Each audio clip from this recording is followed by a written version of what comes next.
All right, good evening and welcome to the meeting of the Nilembic Shire Council tonight, Tuesday, 26th of October 2021. It's now just after 7. Members of the public are advised that the meeting will be live streamed and recorded, and the live stream and video recording will be made publicly available on YouTube and Council's website. Nilembic Shire Council respectfully acknowledges the Wurundjeri Woi-wurrung people as the traditional owners of the country on which Nilembic is located. And we value the significance of the Wurundjeri people's history as essential to the unique character of the Shire. We pay tribute to all First Nations people living in Nilembic, give respect to elders past, present and future, and extend that respect to all First Nations present. We respect the enduring strength of the Wurundjeri Woi-wurrung and acknowledge the ongoing impacts of past trauma and injustices from European invasion, massacres and genocide committed against First Nations people. We acknowledge that sovereignty was never ceded. Wurundjeri Woi-wurrung people hold a deep and ongoing connection to this place. We value the distinctive place of our First Nations people in both Nilembic and Australia's identity, from their cultural heritage and care of the land and waterways to their ongoing contributions in many fields, including academia, agriculture, art, economics, law, sport and politics. Councillor Payne's going to read out the Good Governance Pledge.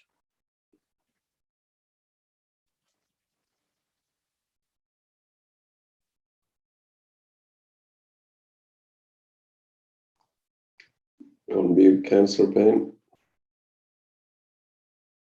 I'll start that again. I do apologise. As councillors, we're mindful of our civic responsibilities and obligations. We pledge to take them seriously and to carry them out with diligence and integrity. We know the decisions we take will affect the people and environment of Nilembic now and in the future. We undertake, therefore, to make sound and principled decisions of lasting value in a spirit of fairness and for the good of all. We also pledge to serve the needs and well-being of the community and the environment in an open and honest manner and to the best of our abilities.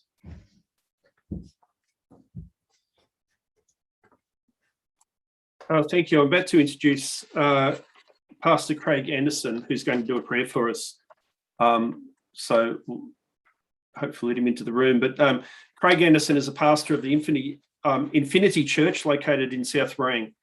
Infinity Church is part of an Australian Christian denomination called International Network of Churches. Craig and his wife Chris started this church in 1994, beginning at Greensborough, then moving to Bundoora, then Mill Park, and 11 years ago, moving to South Warang. The church has 7 services in English, Arabic, Persian, in brackets Farsi, Tamil, and Sinhalese languages. The church is a community hub view of serving the community, and they do that by running a community kitchen, which provides lunch on Tuesdays and food parcels for needy people now for 11 years. Note that only food parcels were delivered during lockdown times. They provide 500 large Christmas hampers each year, including clothing, kids' toys and women's products. They work in prevention strategies against family violence, partnering with White Ribbon.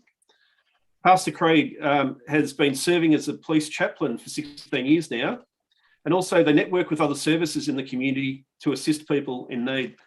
Thanks very much for coming along and saying a prayer for us, Craig. Thank you all for this opportunity to pray, and we do really appreciate your service to the community as councillors and executive staff.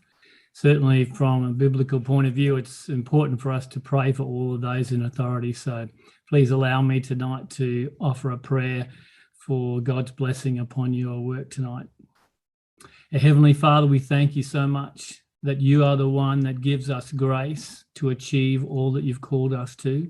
And I pray that for the Nilembic Shire Council today and for all those involved in this meeting, that you would give them wisdom and courage and strength to make great decisions, that you would bless all who are involved in the council with their staff, and Father, that you would pour out your spirit and your goodness upon this Shire, Father, that health might be very much helped through your grace and your goodness. We thank you for your love and for your provision for all, in Jesus' name, amen. Amen, and thank you very much, Craig, and thanks for all you do on behalf of our community, locally and further afield. Thank you. Thanks, Craig. The next item on the agenda is apologies. There's no apologies, so we can move on to that one. Item number 8 is disclosure of conflicts of interest. Does anyone have any Councillor Regan? Yes, may I have a conflict of interest on item 15721, the Bushes Road Special Charge Scheme? So I'll remove myself from that item. Okay, thank you. Just remind us at the time. Petitions. We've got a couple of petitions. The first is a petition in relation. Sorry, Mayor Perkins. Do we have to do a confirmation of minutes? Oh, we normally would, yes, and we can go back to that. We'll go back to item number 6, perhaps presentations. There are none. Confirmation of minutes. Thanks, Councillor Payne. Looking for a motion. I am happy to move the motion. Thanks, Councillor Payne, and that's to confirm the minutes. As per the papers. Yep. Happy We have a to- seconder. Happy to second that, Mayor. Thanks, Councillor Regan. If there's no discussion, we'll put the motion straight to the vote. All those in favour? And it's carried. It's unanimous. Straight on to petitions now. So the first one is a petition in relation to the removal of pine trees in Bella Vista Court Plenty. I'll read out a bit of information about the petition. It's a petition containing 23 signatures from residents requesting that council remove the pine trees in Bella Vista Court Plenty. The petition contains the following statement. The pine trees in the middle of the road reservation outside 37 to 47 Bella Vista Court should be removed as the location prevents vehicles from passing safely, particularly in the event of a bushfire when visibility can be severely limited. This has been an ongoing issue for some 15 years and action is now needed. We understand Nilembic Shire is currently considering this issue and we support their removal. The primary concern for all residents of Bella Vista Court and Yarra Avenue is a threat to lives and properties because these trees restrict and may prevent access for fire trucks and emergency vehicles for residents evacuating in the event of a fire. Not all bushfires occur on high-risk fire days, and thus it is not always possible for residents to leave their home on the previous day. The removal of these trees has been strongly supported by the Plenty CFA over many years. The threat of bushfire and their severity is increasing year on year, and this issue has become increasingly important over the last 15 years since the issue was first raised.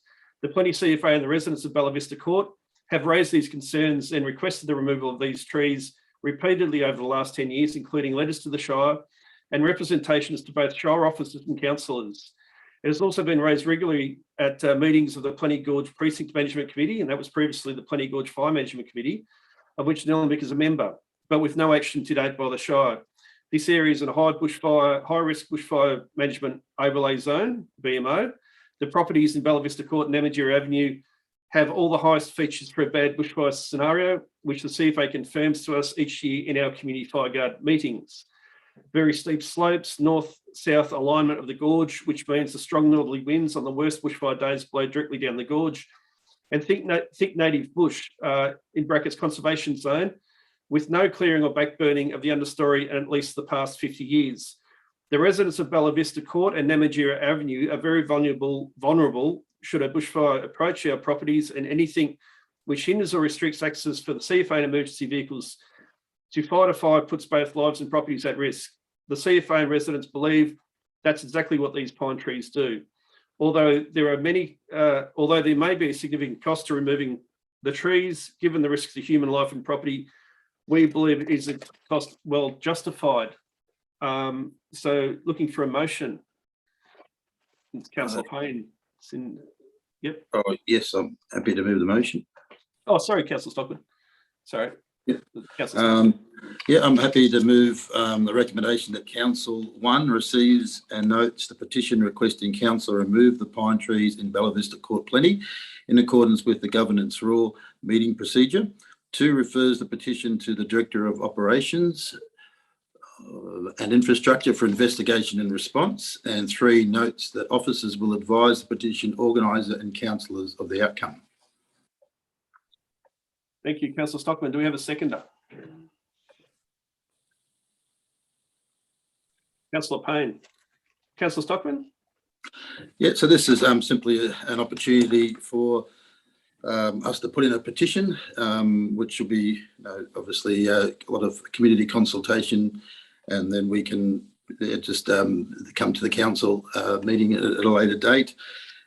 Just like to say a great effort from John, who sort of leading the charge in the petition, and he's one of those residents that doesn't stop, and This is all for residents too that really put in a lot of passion with what they do, and yeah, certainly John's one of those, been doing it for a long time. That's it. Thanks, Councillor Stockman. Any other councillor wishing to speak? Look, I certainly support the petition and support what the petitioners are trying to achieve here. I was employed by the CFA, going on probably 25 years ago now, and actually started up, with the help of John Gove and others, that local community fire guard group, and I started a number of them along the Plenty Gorge, and this is the only one that remains to this day.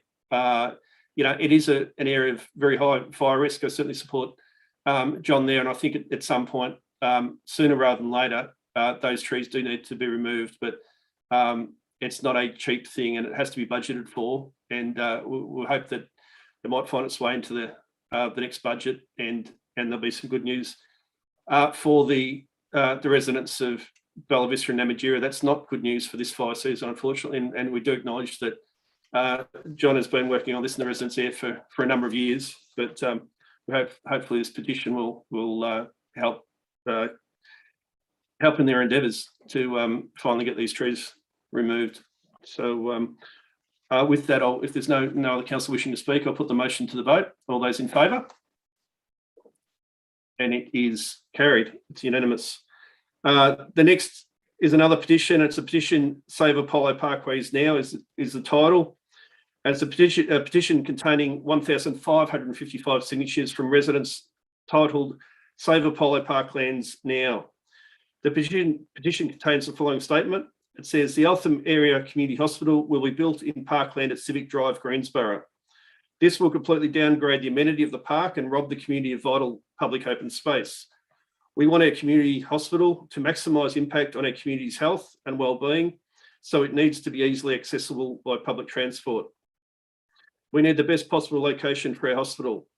Unfortunately, this site will compromise access to all community infrastructure at Civic Drive, including the expanded Diamond Valley Sports and Fitness Centre, Diamond Valley Library, the newly built playground, and Nilembic Shire office.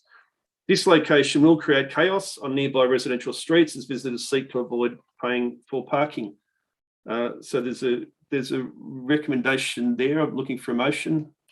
It's Councillor Stockman. Yes, thank you, Mayor. I'd like to move the motion to accept the recommendation that Council receives and notes the Save Apollo Parklands Now petition in accordance with the governance rule meeting procedure, and 2, notes that officers will advise the petition organiser of the outcome. Thanks, Councillor Stockman. Do we have a seconder? Councillor Rentran. Councillor Stockman. No, that's fine there. I think it says most it's need to say. Okay. Any other councillor wishing to speak? Look, certainly this is an item on tonight's agenda. Later on, if the petitioners can hang around half an hour or so, we'll get to a decision, hopefully, around whether or not council is going to resolve to sell that parcel of land to Victorian Health Building Authority or not. But that will be dealt with tonight. So we'll certainly table and receive and note the petition. I will put that motion to the vote. All those in favour? It's carried. It's unanimous. Next on the agenda is questions from the gallery, and tonight we have we've got 3 people that have asked questions. The first 2 have asked 2 questions, and the third one has asked 1 question. I'll read them out. Perhaps Flaga could put them on the screen as well. So question 1, what are the grounds on? Oh, it's from Mara Favorotto.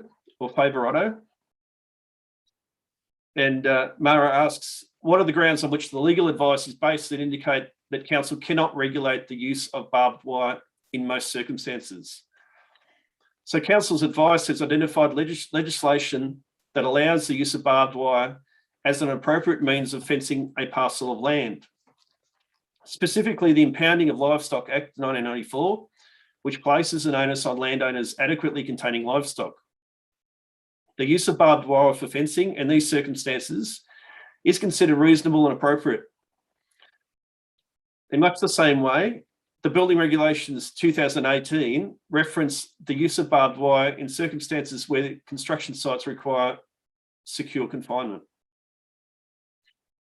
So the second question is, if the legal advice indicates council cannot regulate the use of barbed wire in most my capital circumstances, then in what circumstances can the use of barbed wire be regulated? So advice received by council officers indicate that a local law could be considered where it fills the gap and regulates the use of barbed wire for fences which do not require a building permit and which are identified as causing harm to the environment, such as in a designated wildlife or nature corridor for the mitigation or migration passage of Indigenous animals. Further detailed strategic work is required to identify and justify the development of a specific local law to restrict the use of barbed wire in these locations, should such a local law be required as the result of such work. So I hope that helps you, Mara. This could easily be yes, Minister, but that's the response anyway. Tim Fleet asked the following questions. As part of the community consultation, the VHBA conducted an online survey between the 2nd and 31st of August 2021 to seek community input and feedback on the proposed Eltham Area Community Hospital site. The VHBA clearly stated on their website that they would review all submissions and prepare a report based on the survey responses, which would be provided to the Nilembic Shire for consideration before Council's decision on whether to sell the land to the Vic Government is made. So has Council been provided with this report? And yes, we have. And Council received this information last Friday on the 22nd of October 2021. So if yes, why has this report not been made public by either VHBA or Council? So look, it's not Council's report to release. Council will, however, request to the VHBA that they release the report publicly. And you know, I can speak for myself that I certainly read the report, went through the report. They also provided the raw data to us, they're identifying the respondents. But you know, that was certainly helped to inform my decision on what we should be doing with or not doing with that land. Diane Brooker, on behalf of Friends of Apollo Parkways Incorporated, asks, regarding the proposed hospital site at Civic Drive, have the VHBA been advised of a further stadium expansion as outlined in the master plan for the Diamond Valley Sports and Fitness Centre? This includes 3 additional basketball courts and 3 squash courts. So Diane, VHBA have been provided with the Civic Drive open space master plan, the document relevant to the entire Civic Drive precinct area. That document refers to a Diamond Valley Sports and Fitness Centre master plan, which is publicly available on our website. So that master plan, the Diamond Valley Sports and Fitness Centre master plan, is a $50 million plus unfunded concept on land southeast of the road, dividing the playground and fitness centre. So the answer is yes, that master plan does exist. It also proposes a $50 million concept, which we haven't funded $1 for as of now. So there are all the questions. There's no reports from advisory committees, and we can go straight into officers' reports. And the first is the adoption of community vision, Nilembic 2040. And I'll look for a motion. Councillor Eyre. The Council 1 adopts the Community Vision Nilembic 2040 in Attachment 1, containing amendments and suggestions in response to the submissions received following public consultation, and 2, authorises the Executive Manager, Business Transformation and Performance to make any further minor changes to the Community Vision Nilembic 2040 that may be necessary and are inconsequential in nature. 3, makes the adopted Community Vision Nilembic 2040 publicly available on Council's website. And 4, thanks submitters and advises them of the outcome of the consultation process. Thanks, Councillor Eyre. Do we have a seconder? Councillor Payne. So back to you, Councillor Eyre. Thank you. So up to this point with the Community Vision, we've had an extensive community engagement journey, which included, and most of you will have heard because we've talked about it on numerous occasions, around the 2,000 plus responses we received from our People, Our Place, Our Future community engagement program, and that was done earlier this year. Councillors have also been part of a number of workshop sessions Council also met with an independent group representing around a third of Council's advisory group members to review the draft version before it went out for consultation. And that was also really wonderful to be part of this process, to see all the advisory committees working together. So thanks for the positive participation. We received 68 written submissions as part of the formal community consultation phase, as well as a number of submitters who came in verbally, I think they were online actually, to the PCC meeting. And so some refinements to this final version of the document in response to community consultation phase have now been made. And so a summary of the final revisions are outlined in paragraph 6 of the officer's report, and some of the wording is around the preservation and enhancement of our green wedge, and Council's response to climate change have been added, just to name a few.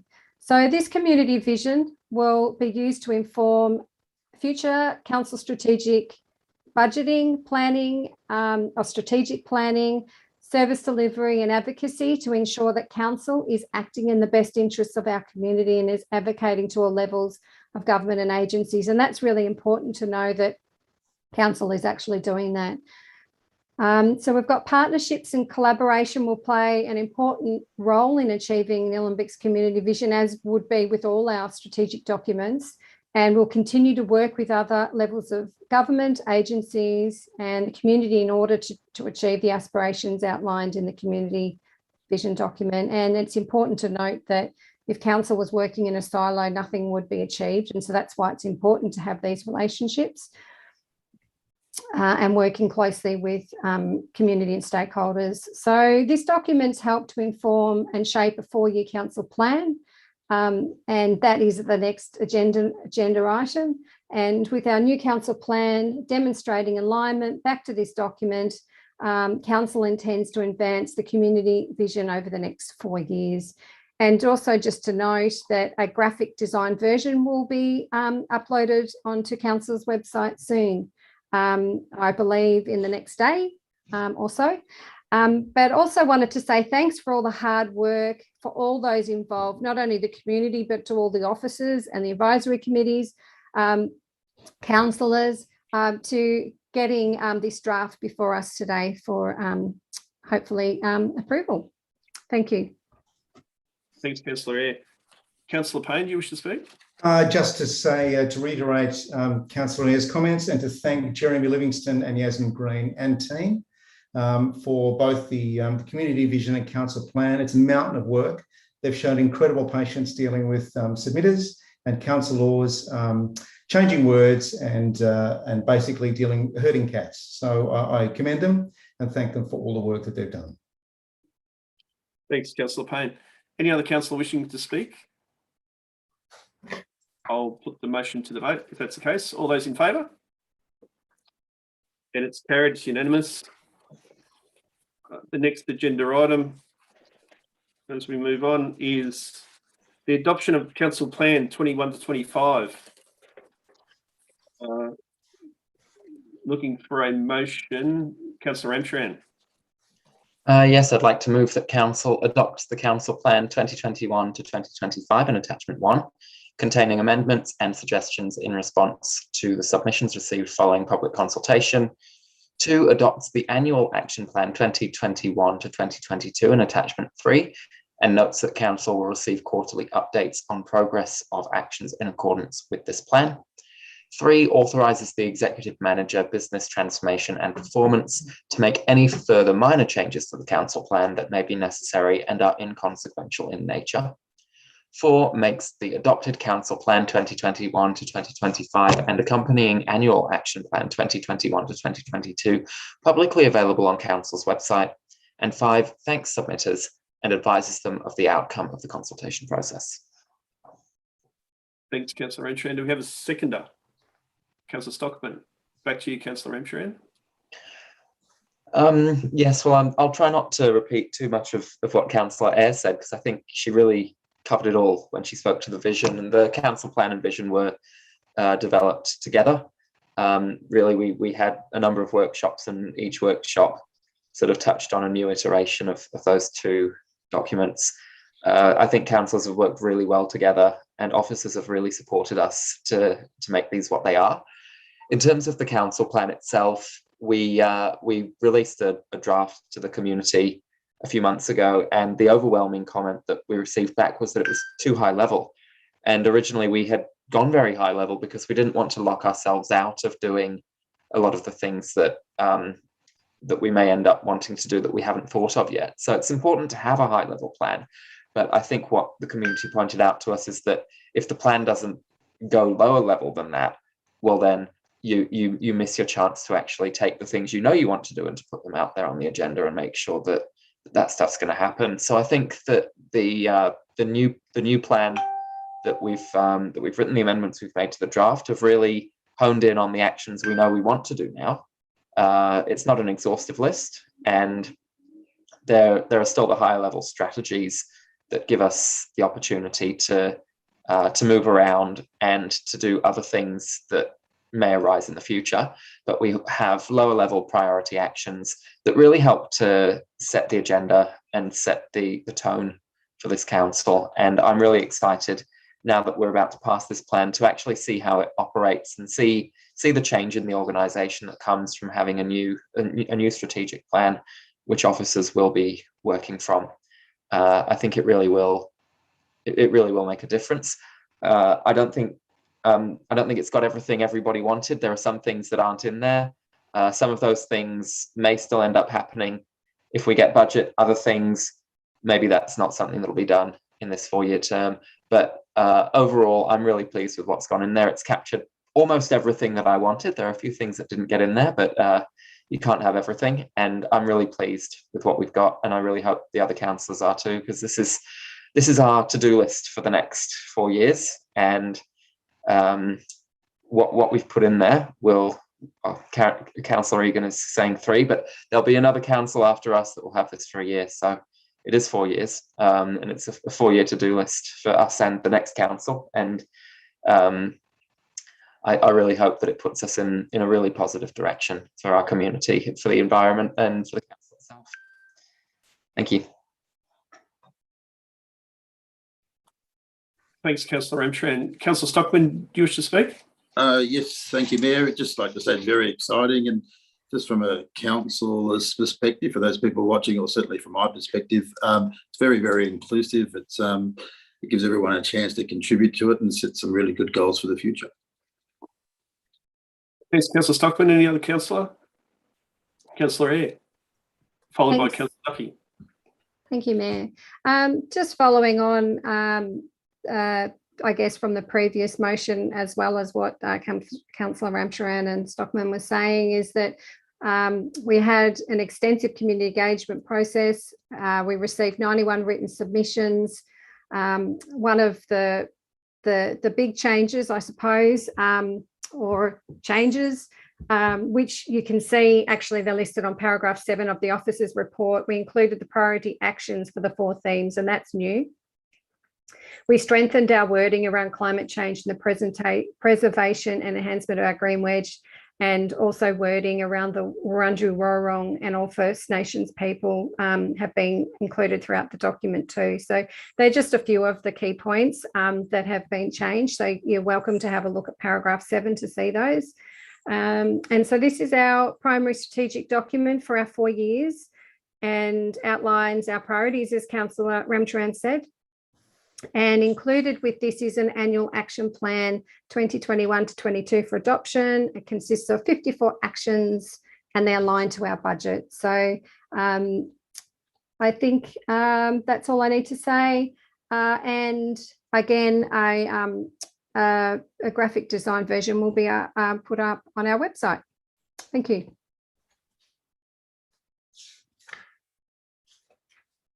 Sorry, thanks, Councillor. Councillor Duffy. Thank you, Mayor. I'll be brief. I'm proud of what we've been able to come up with for our council plan, and the 4 areas that we are looking at and have divided our actions into community and connection, place and space, sustainable and resilient, and responsible and accountable. And that's what we're wanting to be back, demonstrate those things back to the community.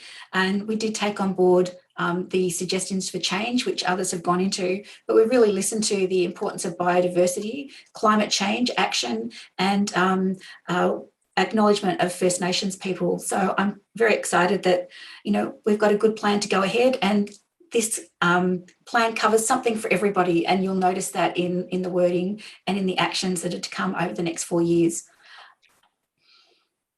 Thank you, Councillor Duffy. Any other councillor wishing to speak? If not, we'll put the motion to the vote. All those in favour? And it's carried. It is unanimous. The next agenda item is the Financial Plan 2021 to 2031. Looking for a motion. Councillor Payne. So I'm moving the motion that Council 1, having considered these submissions received, Council adopts the Financial Plan 2021-2031, which is attachment 1. 2, authorises the finance manager to make any further minor changes to the Financial Plan 2021-2031 that may be necessary and are inconsequential in nature. 3, makes the adopted Financial Plan 2021-2031 publicly available on the Council's website. And 4, thanks submitters and advises them of the outcome of the consultation process. Thank you, Councillor Payne. I'll look for a seconder. And we have Councillor Ramtran. Please put your hand up. Thank you. Councillor Payne, back to you. I just briefly want to thank Vince Lombardi and Malika Secunda for their work in preparing the financial plan for the next 10 years. It's educated guesswork and wisdom all in one document, and sets us up for a level of financial security. We're a small shire. We have a small rate base, but somehow we seem to make ends meet. And I think that's the key thing, living within our means. So I would like to thank them for their work. Thanks, Councillor Payne. Councillor Ramtran. Yeah, just to echo what Councillor Payne said, and to talk to, I guess, some of the submissions. I think one of the overwhelming things we heard from the submissions, which I hadn't expected, was that the plan needed to address climate. And that's something that's really not so easy to do in your financial plan, because it really is a document about money. But I think what finance have done has been really good in that when the document talks about risks, it's also acknowledged that we are managing and certainly considering all risks, including the significant risk of climate change and other risks such as bushfire, all of which have an impact on our financial situation and do need to be considered as financial risks, because not only can they seriously impact our ability to make money, they can also impact our ability, or they can also cause us to spend money on unpredicted costs, which is something we really need to bear in mind when it comes to finances, that we'll have more and more unpredicted costs as climate change worsens and as bushfires get worse as a result. So that's really all I had to say. Thank you to the submitters. Thank you to the officers. I think we've got a really good financial plan here. Thanks, Councillor Ramtran. Any other councillor wishing to speak to this item? If not, I'll put it to the vote. All those in favour? It is carried. It's unanimous.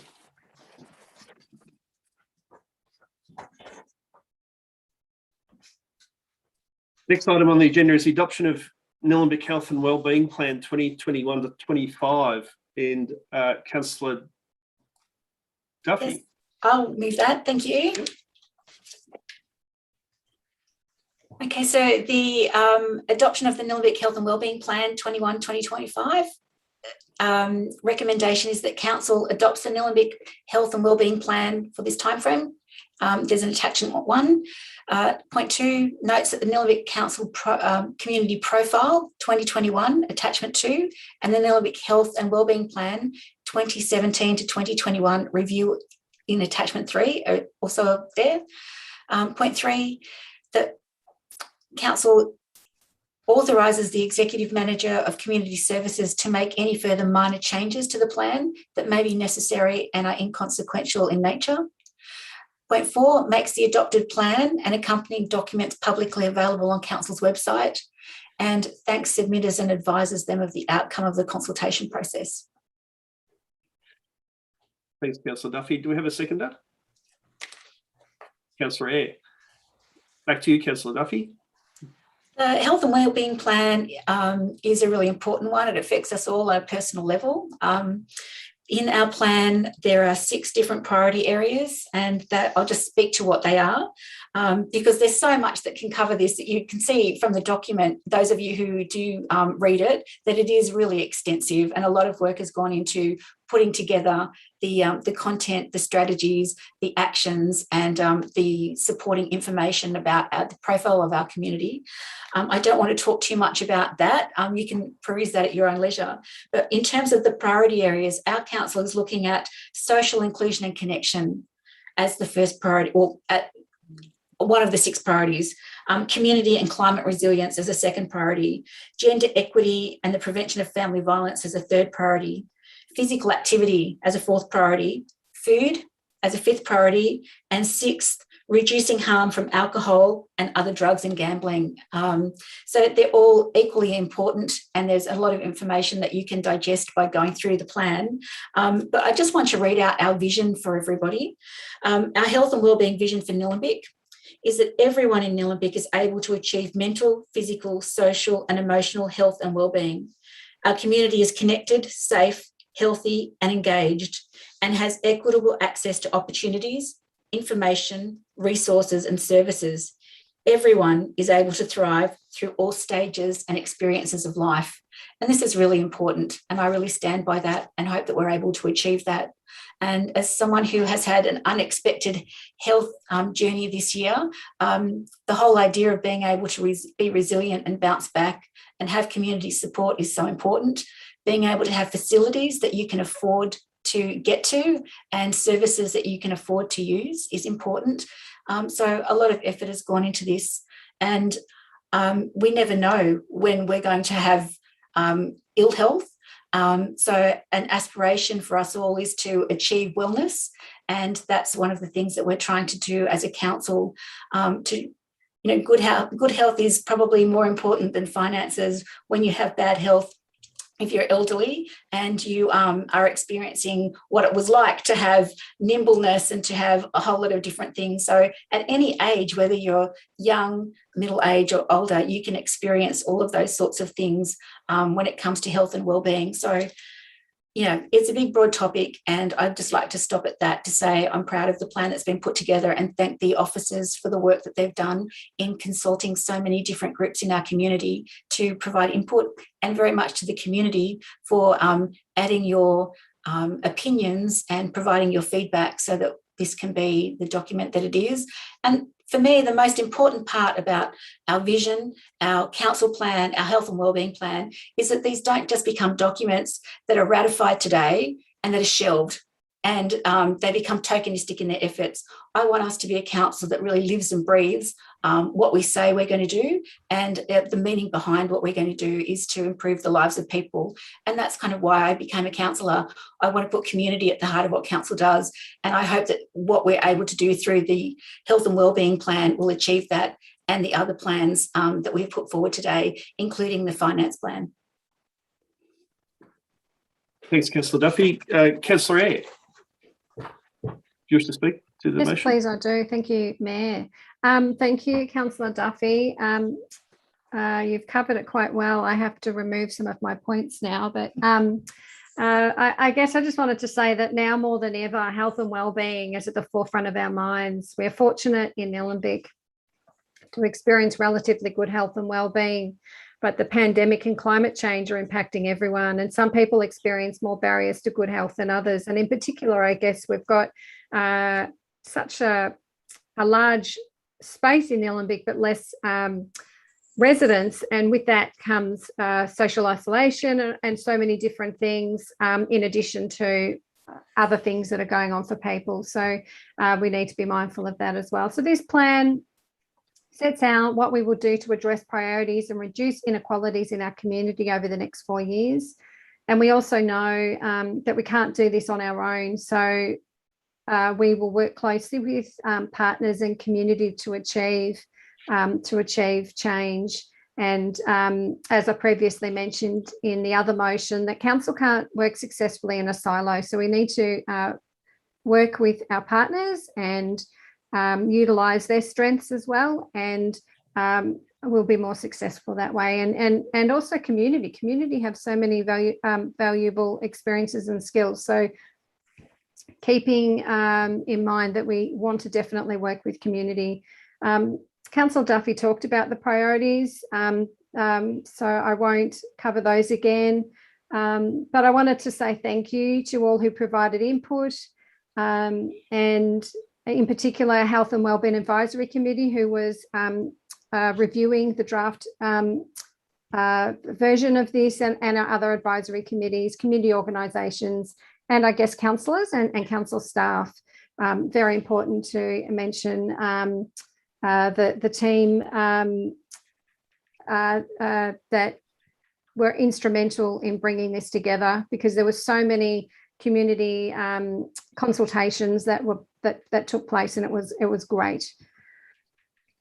And there'll be annual reports on this progress, and we hope that we can also be able to pivot enough too if we find that things aren't going quite exactly how we expected. Particularly next year, we might see a change after the pandemic. So by having the annual progress reports, we'll not only see what's happening and how we're tracking, but if we need to maybe do some minor tweaks. So thank you. Thanks, Councillor Eyre. Any other councillor wishing to speak? Look, I'll just say an important part of this report is the community profile, and just encourage anyone out there listening or watching to have a look at that. It talks about Nilembic right now and the expectations or the forecasts into the future. Looking at it, 1 in 5 people are estimated to have a disability at the moment, and that's forecast to increase by 67% in the next 5 years. So a significant part of the population that currently has a disability, and that's only going up. 50% of people over 65 have a disability. So that's an important part of the work that we need to do in the future as we face an ageing population, more so than many other municipalities. 38% of residents live within 400 metres of public transport at the moment. Around 10% of employed people use public transport to get to work. We'd love to see those numbers increase over time. 55% of employed women work part-time compared to just 20% of men. So the men seem to have the full-time jobs, and the women are part-timers in Nilembic. And we've got a CIFA score of 1093. So CIFA is the score of the relative socioeconomic advantage and disadvantage.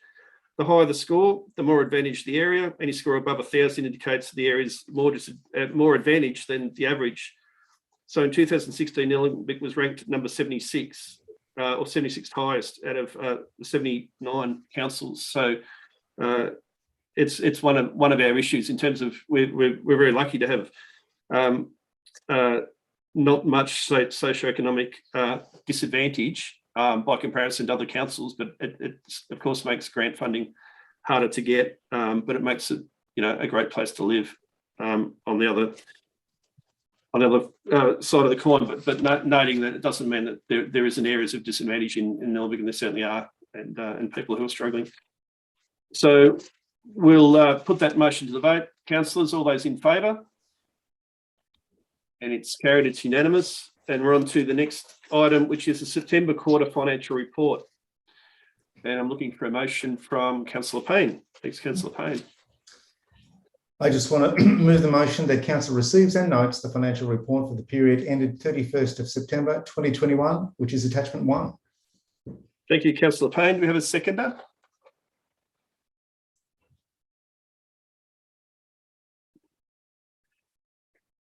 Councillor Stockman. Thanks, Councillor Stockman. Councillor Payne, you wish to speak to the motion? Just to say that despite the pandemic and variances in operating income and expenses, The overall financial position of the council at the end of September is sound. That's a good sound. Once again, brought to you by the dynamic duo of Vince Lombardi and Malika Secunda, the engine room of the council. Thank you so much. Thank you, Councillor Payne. Councillor Stockman? No, any other councillor wishing to speak? I'll put notice that we've got a 1.05 unfavourable variance in income, and so that goes to new additional grant funding of nearly $300,000 and $246,000, offset by a reduction in user fees of 1.731 million. So the reduction in user fees are, significantly. We're not getting as many user fees as we would otherwise, and that is all tied to the pandemic. So our income has taken a hit, particularly in leisure services, and it's it's not a happy time for any business. And in a lot of ways, council is a business. We do have to do financial reports. There are budgets that are set, and we're not in trouble, but it hasn't been a great year. But that's goes across the society at the moment. I think it's fair to say. So I'll put the motion to the vote. All those in favour? It's carried. It's unanimous. We'll move on to the next item, which is the annual report 2020 to 2021. Looking, Councillor Duffy, give a motion.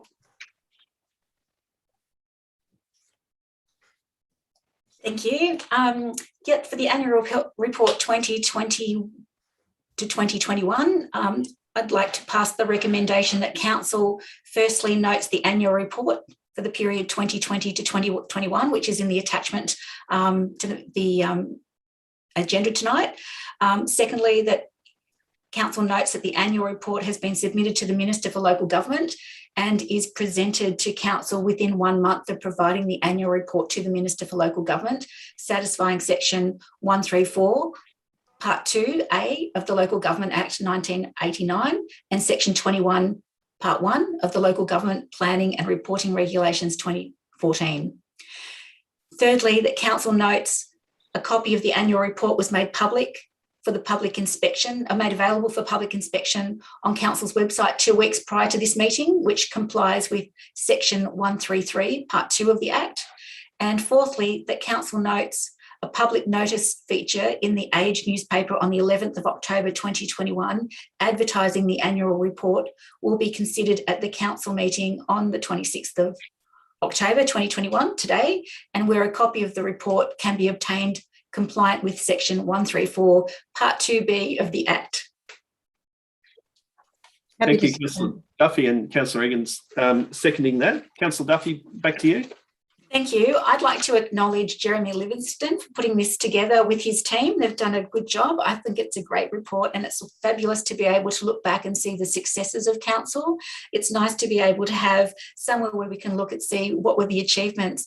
This report is something that's required, and, rightly so. Council should be scrutinised, and we should have to report back to the government on what we do and how we measure ourselves in that regard. There has been, grant funding of $133,000 plus to local community groups for COVID recovery. In a very exciting way, Nilembic has showed that we're the playground paradise in having the Diamond Creek Regional Playground space and the Eltham North Adventure Playground winning major playground design awards. That's a bit of a tongue twister. And it's great to see people out enjoying those 2 playgrounds. And, part of the success of that is the way that the community has been involved in developing them. And the Tram Cafe down at the Diamond Creek Playground is open again, which is fabulous as well, to go along and support community charities who use that as a fundraising opportunity. I suppose 2 other things that I'm quite proud that have been achieved in the last 12 months is the establishment of the Youth Council. So in the history of Nilembic's existence, we've got our first Youth Council to be able to give youth a voice and to be able to come to council with their recommendations, and the youth strategy I think it's just closed for public consultation, has been out and a result of their work.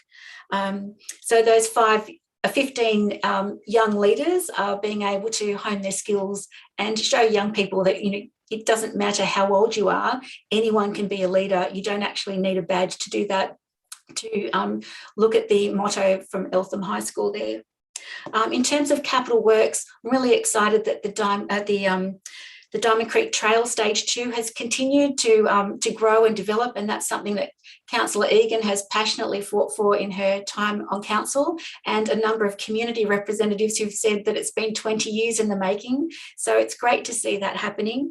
A couple of other capital works projects that are particularly exciting is the Greensborough Hockey Club Pavilion. The Kookaburras have been waiting a long time for that pavilion, and it's looking great. We just need COVID to give us the opportunity to open some of these pavilions.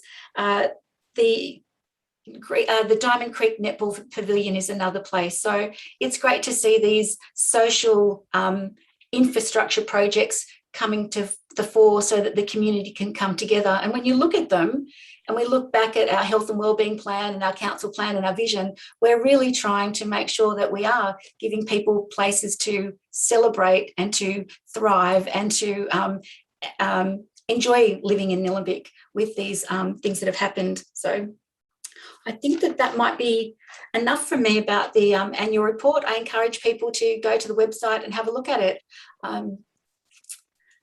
Thank you, Mayor. Thank you, Councillor Duffy. Councillor Egan. Thank you, Mayor. Yes, look, Natalie got all the juicy bits out of that, but I'll talk about a few of the boring ones. I mean, the obvious negative is out of the 51 strategic indicators, only 14 improved on the previous year, which is obviously due to COVID. But on a positive note, apart from what Natalie's already mentioned, sticking to what council should do best, the 3 R's, or roads, rates and rubbish, our provision of the new curbside waste service bin options has been quite exciting to me, and I've upgraded one of my bins, and I know a lot of other people have too, because it's sort of one of those continual gripes is, we want this bin with that bin and this sort of mix, and we're able to do that now, so that's been fantastic. And another subject which is really close to my heart is obviously fire mitigation, and the online media campaign that we've run through COVID has gone out to 95,000 people in Nilembic and the surrounding areas. So that's way more than the capacity and the population of Nilembic. It's obviously reaching fire-prone areas around us. So that's a really good win. And then I suppose kudos to our CEO, Carl, with this one, is Nilembic was named on the 2021 Australian Financial Review Boss Magazine Best Places to Work list, which is really great, ranking 3rd in the government education not-for-profit industry list and being the only local government organisation recognised. So a really big congratulations to Carl and the team for that one.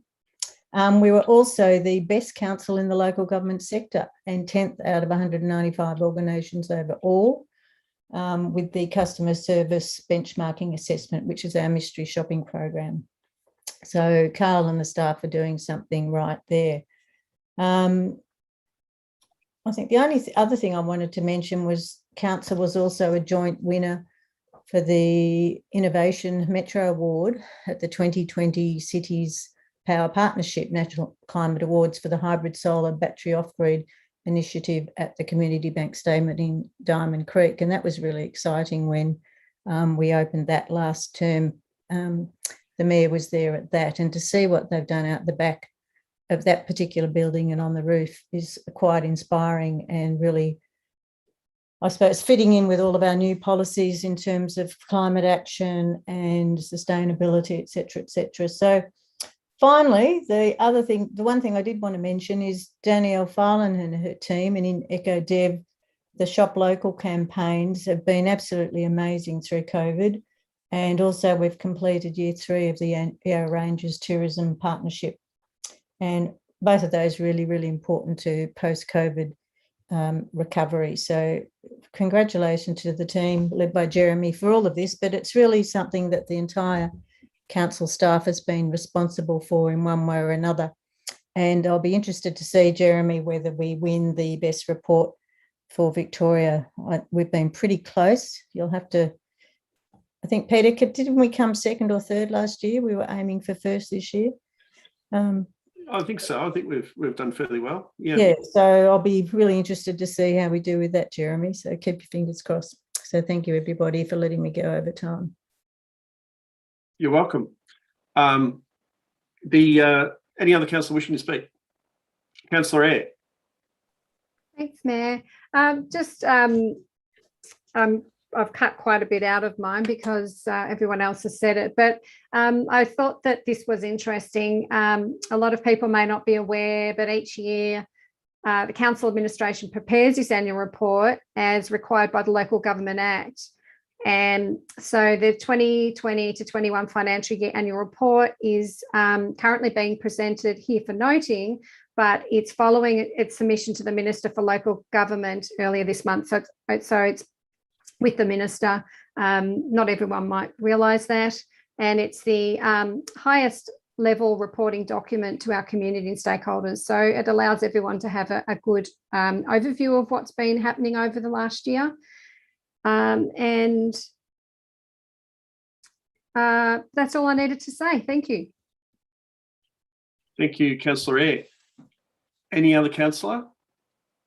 If not, I think it's all been said, sort of thing. I had a few things to say too, but there's no use saying what others have said. But this annual report runs over effectively over two council terms, so it's a financial year. So as mayor of sort of half of the financial year, or around about half of, I'm sort of very proud, and I'm sure Councillor Regan is as well, who was mayor on the first half of the financial year. So it's it's a good annual report, and it sort of shows that good work can still be done even if there's an election halfway through it. All right, I'm going to put that motion to the vote, if that's okay. All those in favour? And it's carried. Thank you, councillors. All right, next one. It's a short report, but there's a lot to this one. The Alphamera Community Hospital, and I'm looking for a motion. Councillor Stockman. Thank you. I'd like to move a motion that support the recommendation of the officers that council does not proceed with the sale of land under construction by the Victorian Health Building Authority at Civic Drive, Catchment 1, for a community hospital on the basis of it not meeting state and local planning policy and objectives. 2, notes the benefits of a community hospital in an appropriately planned area. And 3, advises the Victorian Health Building Authority of its decision. Thank you, Councillor Stockman. Do we have a seconder? Councillor Egan. Back to you, Councillor Stockman. Thanks very much, Mayor. And obviously this is a very hard decision, and all of us as councillors here have put up our hands because we care about people. This is a hospital which we obviously care about, would love to have in Nilembic, and point 2 just there on the recommendation states that hopefully there's an appropriate site. I'm looking forward to getting some good night's sleep after this, because I've actually been bombarded with a lot of community consultation myself, as well as council going out to consultation, and also the VHBA. There's been a lot of consultation on this one. In fact, there's been 3,700 postal votes that have been sent out to Blue Lake Ward, which I'm very thankful for that. And they've come in. We can go through some of the stats, but before we do that, I just wanted to add that as ward councillor, it'd be first of all, it's hard for me to vote against the hospital, but as ward councillor, it's very hard to vote against some of the stats as well, because there's a lot of people in my very own ward that are relying on me to represent them. So I find that very hard. But just wanted to point out some good points. And one big thing is some people are going to be disappointed and some aren't going to, but it's really important to take the positives out of this. And really it's a positive both ways. It's a win-win, but just wanted to touch on some of the positives, that if we had have sold it, and that's obviously there would have been some good funds that did come in that would have come to council. Just last week, I made a decision on some low funds. We're making hard decisions all the time. So a lot of these do go to sway us to go certain ways. VHBA, they've worked well with us. I'm hearing different stories that they've been difficult, but I've never experienced that. And I think my fellow councillors haven't experienced that. They really have tried hard to make this work. I've come out and quoted a few times because I've had a lot of meetings with a lot of people, and I seem to get quoted a lot of different times. And I said once, and I just want to clarify this, that I wouldn't like a hospital built next door to me, but if it did get built next door to me, I'd accept it and I'd work with the authorities to make it work. And I think that the second half got left off, and it was just like left that I wouldn't like a hospital built next door to me. Now, it gets all things, what I'm trying to make a point there is things can get very confusing for us when there is a lot of hearsay and there's a lot of banter and there's so many different mediums that people can make push messages out on. Unfortunately, there's been some really good ideas that have been presented that I didn't think did get advertised, and I hope in the future that we, the good people of Nilembic, can embrace others' ideas and just give them a go before they do say no. The biggest points that sort of came up was parking. Was probably the number one issue presented to me and through some of our stats. VHBA tried to accommodate for that, but the detail may have come through a little bit late. Number two was open space protection, and VHBA have also tried several times to accommodate for that. And I hope in the future, if decisions like this happen, we can work well with other departments. It is a project of a higher level government. It's of a higher level, and there is a bigger plan to this as well too. So that's something we had to look into. This all went in part of the consultation that we had to actually look at everybody's ideas. So at times it seems like we're voting one way, but we needed to be fair to everybody. And it is a decision, that with larger things made consideration. And that's it. Lastly, I'd like to finish with lots of notes here, but just like to finish with the Friends of Apollo Parkways and give them a mention, because that's it's good when communities are very passionate and come out and can express their needs. And certainly, I hope the decision goes the right way for them as well. Thank you. Thank you, Councillor Stockman. Councillor Egan. Thank you, Mayor. Back in last term, in fact, it was March 2019 was when I first heard about the plans for the Eltham Community Hospital. Then October 2019, Nilembic Council put up our final list of 7 proposed sites. After that, Council had lots of discussions, but this site wasn't one of them. I won't take up time with going over the sites we did put up, as that's not the issue here. But let me be perfectly clear that the VHBA want to put the community hospital right here next to council offices on one of our car parks, taking up valuable public open space in Apollo Park community is not what this is about. This has been from day one how not to put the community hospital in Eltham, specifically the old Nilembic Shire offices site. This entire episode has been very distasteful and distressing for the entire community of Apollo Park. From start to finish, it's been akin to an episode of Yes Minister. We had a committee formed to discuss possible siting options. We provided a final list of 7. Months of meetings go by with the list being narrowed down to 3.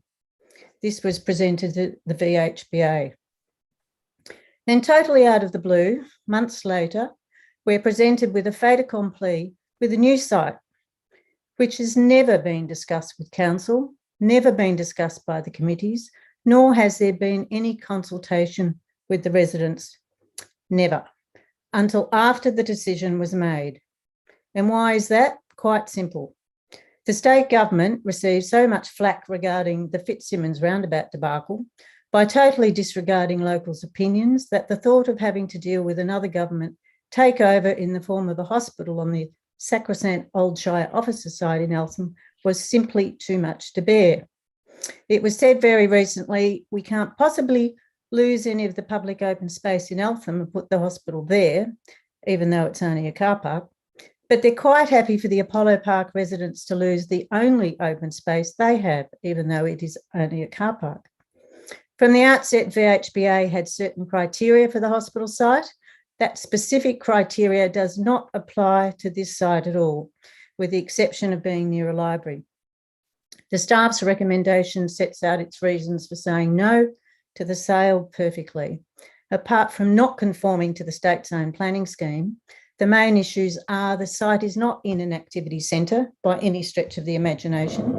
There is no employment anchor, such as key health providers like Health Ability or other traders. It's not centrally positioned. It is not highly accessible. It isn't well connected, but maybe in 10 years' time when the North East Link is completed. But I think the major issue, and if you can just bear with me, Mayor, is State Planning Policy 18.01 requires all new major state government projects to provide for the provision of public transport, as well as avoiding detriment to and where possible, enhance the service, safety and amenity desirable for that transport route. There's a lot of other issues here, parking, etc., which is Councillor Stockman's already. I'm sure we'll get to them, Councillor Egan. So that's, thank you. I'm a no. Okay. Any other councillor wishing to speak? Councillor Entran. Thank you, Mayor. I'm going to be supporting the motion. So thank you, Councillor Stockman, for moving that. Look, I've ummed and ahed about this for quite a while, and it's been a decision that I think all of us have put a lot of time and effort into. So no matter which way each councillor votes, I know that what they're making is a really thoroughly well-considered decision. I think a hospital would be a fantastic thing to have in Nilembic. I think it would be a really positive thing for our community to have a hospital. I'd certainly like to have that extra money in the council budget from selling the land.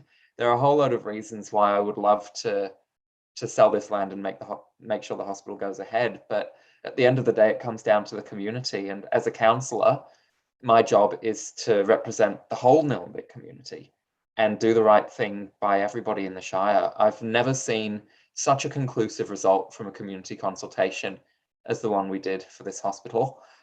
We've said that all along that we're a council who listen to the community. And I think when you have such a strong, conclusive result from the community, telling us that they want us to vote one way, I think it would be very remiss of us to vote any other way, especially considering that the issues that the community raised haven't been fully addressed. I do think VHBA have worked incredibly well with us, and I'd like to thank the entire team at VHBA. I've never known such a collaborative government department. They've really made a lot of compromises, and it's just been so fantastic to work with them.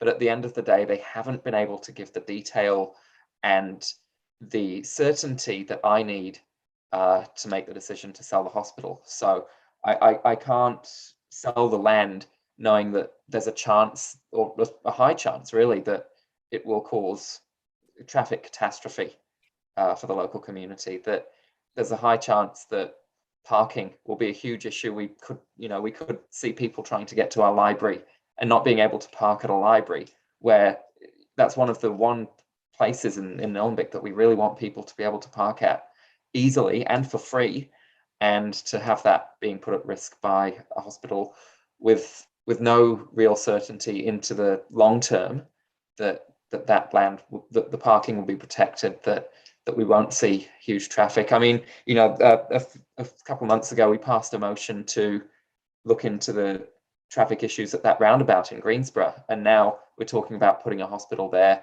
and putting even more traffic on that roundabout, which will just make the problem bigger.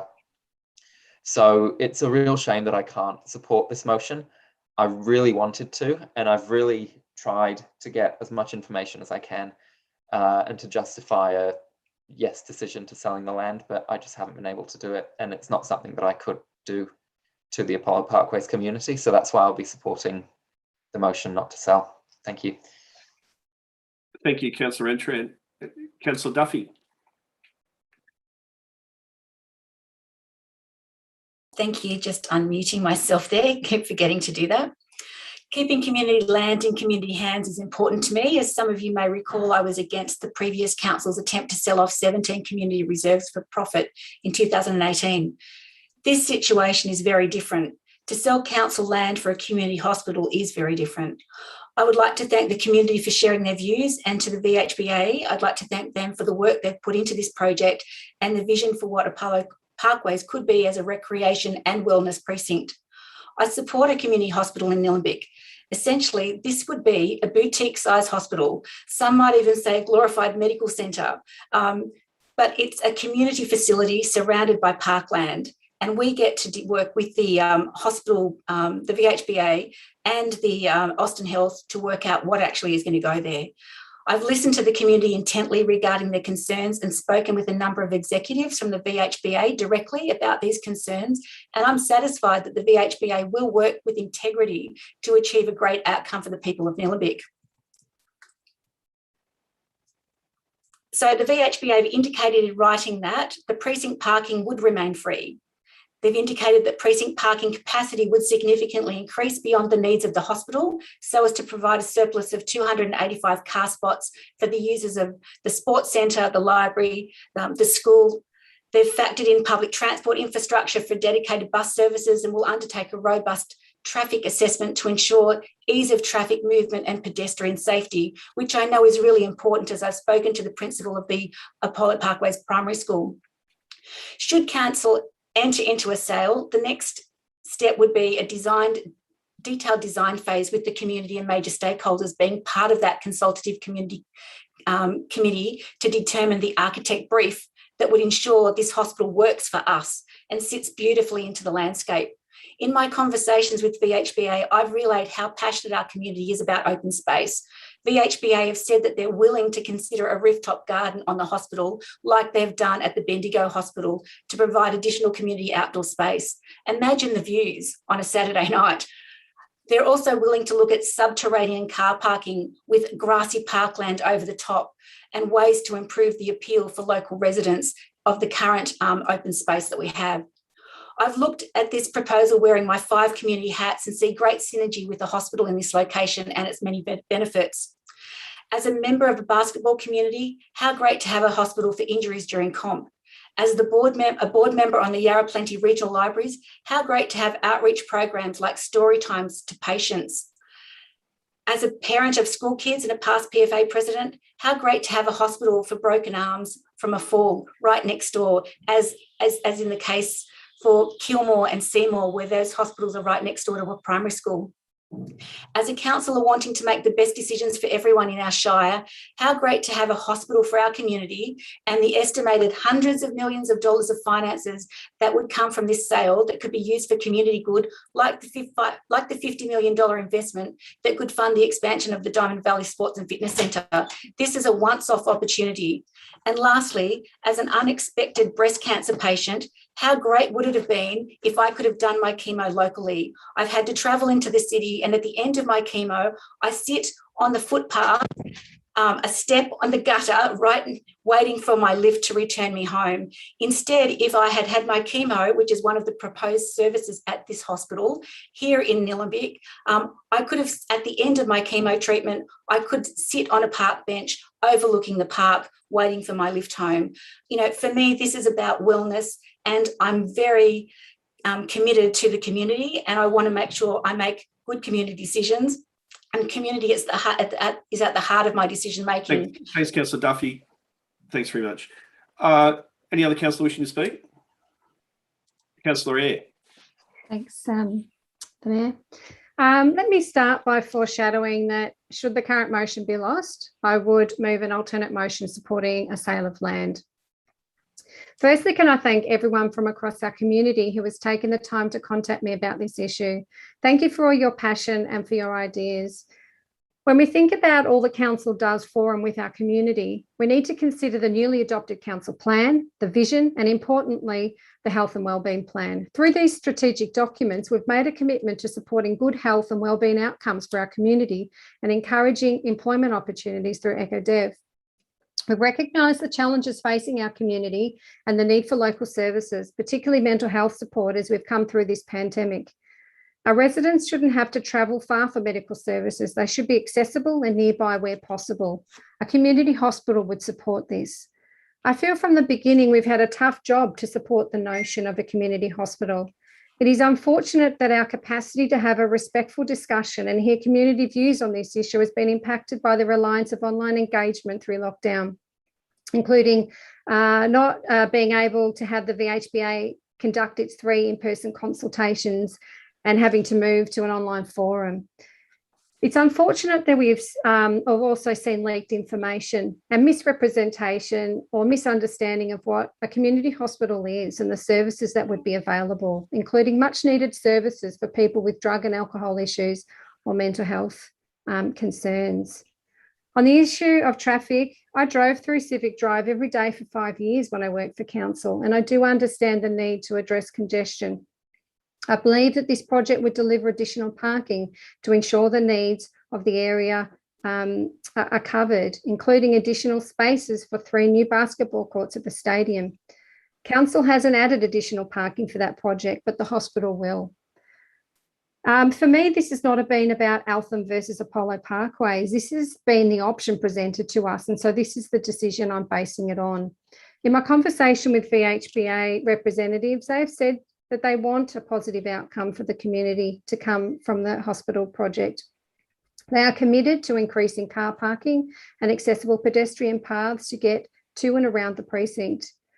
We can see through similar projects elsewhere the innovations used to produce the best outcome on all fronts, including rooftop gardens, meeting rooms for community to use and more. And these would be opportunities for our community too.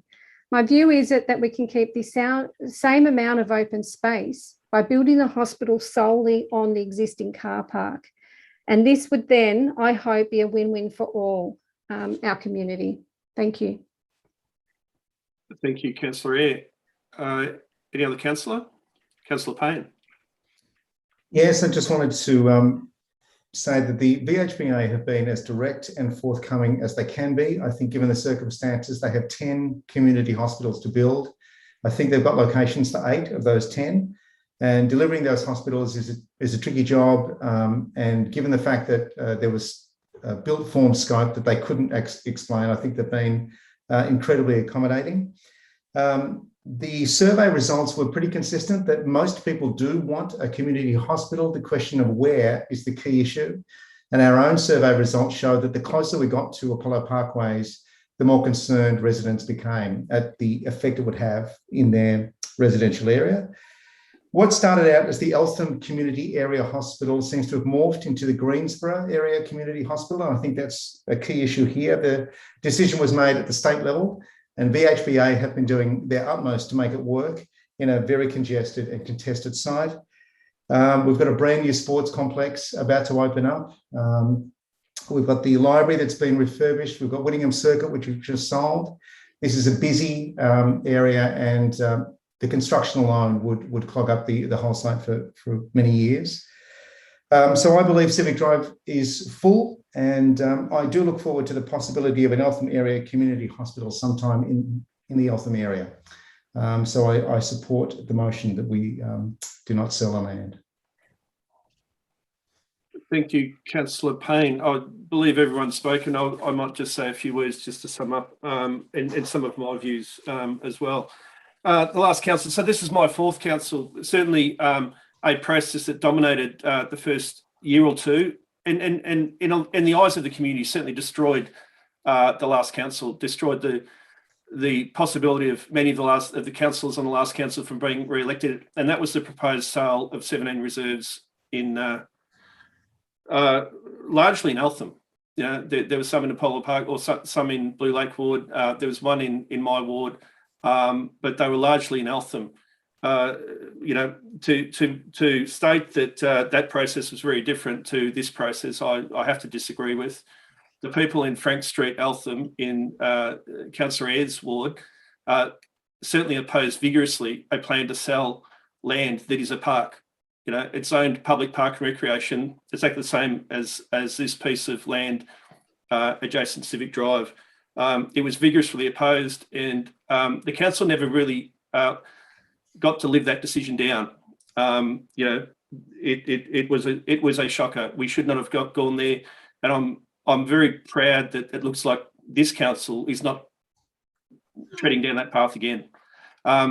This open space, this parkland that is zoned public park and recreation, is as important to the people of Apollo Parkways as Alison Knox Park is to Eltham, or as the MCG is to the residents of the city of Melbourne. Like I just think it's not something that we want to do as a Greenwich Shire, is be tempted by this sort of thing. Here's a quick buck. Let's take the money and put a hospital on a piece of land where it should never go. The hospital has to go in the activity centre, whether that's one of the two activity centres in Nilembic, being Eltham or Diamond Creek, or if not, on another part in Greensborough. There is land directly opposite the Greensborough train station that I believe would be a good site. Certainly for everyone in Eltham, by public transport, they would get to the Flintoff Street Greensborough Community Hospital much faster than Civic Drive, because they just jump on the train and they're there. Otherwise, they've got to get off the train at Greensborough and get another bus eventually, probably the 901, up to Civic Drive. So, the community consultation has been rigorous, and the message has been loud and clear. All councillors heard from about 40 submitters 2 weeks ago. 92% of those submitters said no, and a resounding no. Our own survey of, 1,070 responses, 61% said no. The VHBA community consultation, which was broader than ours, I believe, and larger, 52% were not supportive at all. So the stats are in. We need to listen to community. I support the motion. Mayor, can I just have a reply to my motion? Absolutely. Yeah, I'd reply. Okay. Yeah, thank you, and thanks everyone. And certainly I like to listen to our councillors. I've got a beautiful, cohesive group of councillors, and it means a lot to me to listen to all of you. Just to support for the ones that are thinking of voting no to the motion, I'd just like to say that there's a good chance. I spoke to the new mayor of Banyule today. He's probably only mayor for about 4 weeks or 5 weeks, but Tom Melican. But there's a good chance it may be moved to perhaps to Greensborough. I'm just sort of guessing, or there was even a thought last Tuesday that they say they might expand the one in Mernda, and that would be it's on British Inn Road and Plenty Road there to twice the size. So it's still very accessible to a lot of parts of Nilembic, and especially if the one in Greensborough happens. It's not going to be as beautiful as our Apollo Parkways Hospital would be. I was sort of envisioning some of the beauty of it at times that could have happened. But look, just wanted to say, just sympathies to anyone, because there would be during this time some people taking it pretty hard, actually, that if we go not for the hospital. That was one thing I wanted to say. Thank you. Thank you, Councillor Stockman. All right, councillors, that concludes the debate. I'll put the motion to the vote. All those in favour? And against? All right, I'll call a division. All those in favour? It's Councillor Emtran, Councillor Payne, Councillor Stockman, Councillor Egan, Councillor Perkins. And against? It's Councillor Eyre and Councillor Duffy. All right, thanks for that. We'll move on to the next item, which is the Yarra Catchment Scale Integrated Water Management Plan. We're looking for a motion. Councillor Emtran. Yes, I'd like to move that Council endorses the Yarra Catchment Scale Integrated Water Management Plan 2021, and 2 includes a focus area on integrated water management in the draft Climate Action Plan, aligned with the Yarra Catchment Scale Integrated Water Management Plan. Thanks, Councillor Emtran. Do we have a seconder? Councillor Payne, back to you, Councillor Emtran. Yes, this is a state government document. It's not one that's been written by council. We're simply endorsing it, and it will apply in certain areas of Nilembic. We do have our own integrated water management plan, and we will be reviewing that as one of the priority actions of the council plan. So that's something important that will be done by us in the future. But this today is a plan by the state government in order to better manage water in the Yarra catchment.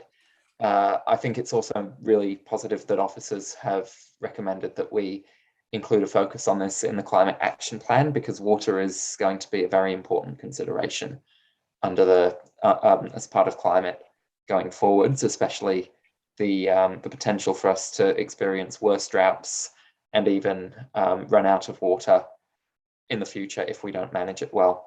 So I'm really pleased to see this plan being endorsed today. And I'd like to thank the Environment and Sustainability Advisory Committee who had a read through it and gave us their opinion as well. Thank you. Thanks, Councillor Entran. Councillor Payne? No, nothing from me. Yeah, any other councillor? Councillor Egan? Yes, look, I will vote for this, but I have serious ramifications or serious issues with ramifications in the rural area regarding dams, because I think this speaks to urban areas along the Yarra, etc. But there's not enough being done for urban rural people in terms of dams, and specifically it's more about fire mitigation and having the ability to build a dam for those of us that haven't. And I'm hoping that in our own plan, when we get onto that we can not forget that part of the community. We've just been forgotten again in a whole series of other fire-prone areas in terms of just removing power lines, and we seem to keep being forgotten. So I want to make sure that we're not forgotten in our local one, and we need to have some sort of value placed on dams in rural properties. So I still will be voting for it because I think the overall premise is good, but this just doesn't go far enough in the rural landscape. Thanks, Councillor Egan. Any other councillor? Councillor Duffy? Thank you. I think that this is a great reminder to us all about the importance of water, and I'm really pleased to see the government putting a plan together like this. I'm liking the idea that there are targets for 2030 and 2050, and that this information kind of drills down to the local government area so we can see what we're doing at Nilembic. I'd like to just speak to the community to say, be careful with what we're doing with our potable water. That's the water that comes out of our tap. Use it efficiently. Consider with our how are we as individuals going to try and help reduce and efficiently use the water that we have, so that we're not just thinking, let's leave this to the government, let's leave it to desalination plants, let's leave it to the council. The most benefit that we can do as individuals within our shire is to use our water efficiently. So whether we're at schools, whether we're at home, or whether we're at councils, let's look at our drip irrigation. Let's look at the filters that we have on our taps to ensure that we use less water, our shower heads. There are many practical ways that we can help the state government achieve their goals and us personally achieve our own goals, particularly as we've heard our community talk loud and proud about wanting to see real climate change action. So all of these plans and policies, they all interlink, and it's all about having a better quality of life for ourselves and our environment and our plants and animals. And I do hear what Councillor Egan said about fire and making sure that we're not missing out in that sense too. So that's all I'd like to say about that. Thank you. Thank you, Councillor Duffy. Any other councillor? I'll put the motion to the vote. All those in favour? And against? I'll just go in favour again. All those in favour, councillors? Yep, it's carried. It's unanimous. Thank you. The next item is the Bend of Islands local law, and looking for Councillor Entran as a motion. Yes, I'd like to move a slightly altered motion that Council 1 resolves to develop a Bend of Islands local law to introduce restrictions on the keeping of animals within the Bend of Islands, among other measures in keeping with the objectives of the Special Use Zone Schedules 1 and 2 area. And 2 resolves to engage with the Bend of Islands community to develop a Bend of Islands animal law local provision and identify other provisions that would be appropriate in the Special Use Zone Schedules 1 and 2 area. Thank you, Councillor Entran. Do we have a seconder? Councillor Payne, back to you, Councillor Entran. Yeah, so what this motion does is it really just begins a community consultation process. We're not locking ourselves into anything today. It is simply our chance to let the community in Bend of Islands have their say on how we want to better protect the special use zone. For those who aren't familiar with the Bend of Islands, it's a really ecologically crucial area. It's something that is very rare in the world. And in fact, the special use zone, formerly known as the environmental living zone, is the only one of its kind in the whole state. So it really is a special area, and it's one that we need to protect. There have always been, since the 1970s, there have been rules in Bend of Islands voted in by the local community that prohibit fencing of any kind. They prohibit the keeping of pets, the removal of any vegetation, and landowners in Bend of Islands are expected to keep their land well, to remove weeds, to plant native vegetation in order to preserve the ecological value of the area. It's like living in your own national park, and that's why the locals love it. And that's why there was a huge majority who voted to bring those rules in back in the 1970s when the environmental living zone was first established.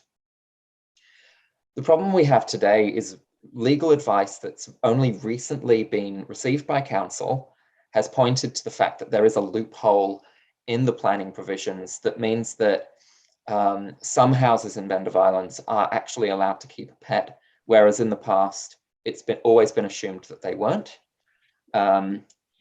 This is something that most of those landowners voted for. They voted for these rules to exist. And those who have since sold their land and the land has been purchased by someone else, those buyers have all been informed before they purchase the land that animals are not to be kept in Bend of Islands. However, we now find a loophole within the planning provisions, and the need has been identified for a local law that will plug that loophole to make sure that the objectives of the special use zone are upheld. Animals and pets are a wonderful thing, but in Bend of Islands, an area which is meant to be like living in a national park, they actually can do a lot of damage simply by being there. And that is why it's really important to plug that loophole and make sure that the planning provisions are upheld the way they were always intended to be. And that's what this is about. But we're not going to do that without allowing the community to have their say. I know some people are concerned that this might not be what the community wants.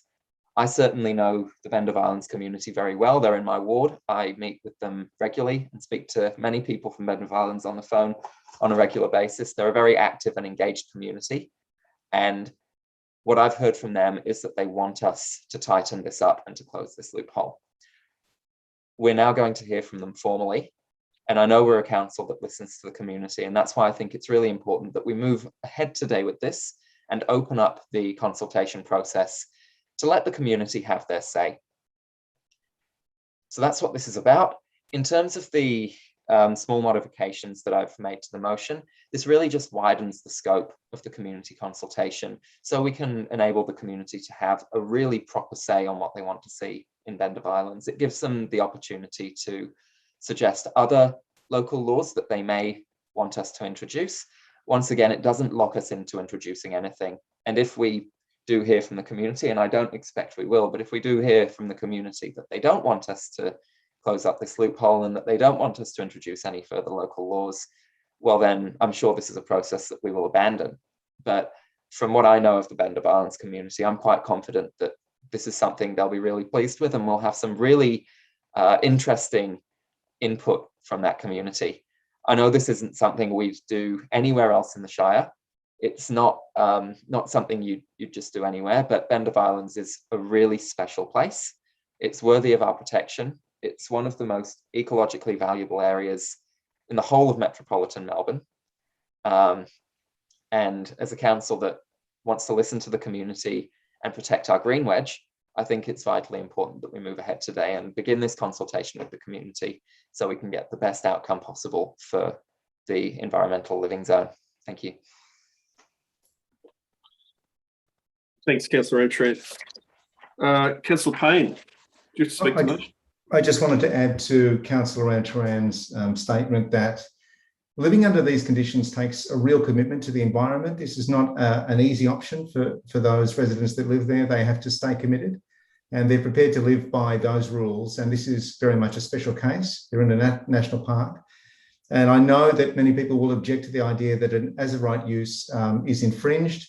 I think in this case, in this very contained special condition, that's not an issue for most of the people living there. So I would support the idea that locals in the Bend of Isles can contribute to giving feedback about the conditions under which they live and how they live with each other, because that's really what the whole community thing is. It's finding a way to live with each other and work out the best way we can do that. So I support the motion. Thank you, Councillor Payne. Any other councillor? Councillor Egan. Thanks, Mayor. I won't be supporting this. Having consultation on this is a total waste of time. You've got 141 properties and there's only 12 people that have existing use rights to keep a pet. So if everybody votes, you've got 12 people and 100 and whatever it is, 129 against. So they haven't got a hope.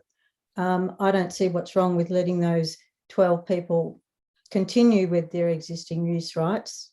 The dogs won't live forever, and I'm pretty sure most of them are dogs. And then their rights will be extinguished anyway. I just think it's overkill, and to add even more onto that, I think is overkill on overkill, so I won't be supporting the motion, especially post-COVID.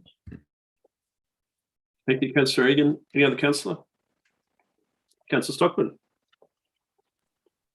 Yeah, I will be supporting the motion, and due to just having confidence in the ward councillor Bennett. During COVID, it's hard to get out to places. I'm sure all of us would love to make a big difference everywhere and get out there and have a look. But it's been a hard time in lockdown as well to get out there and do that.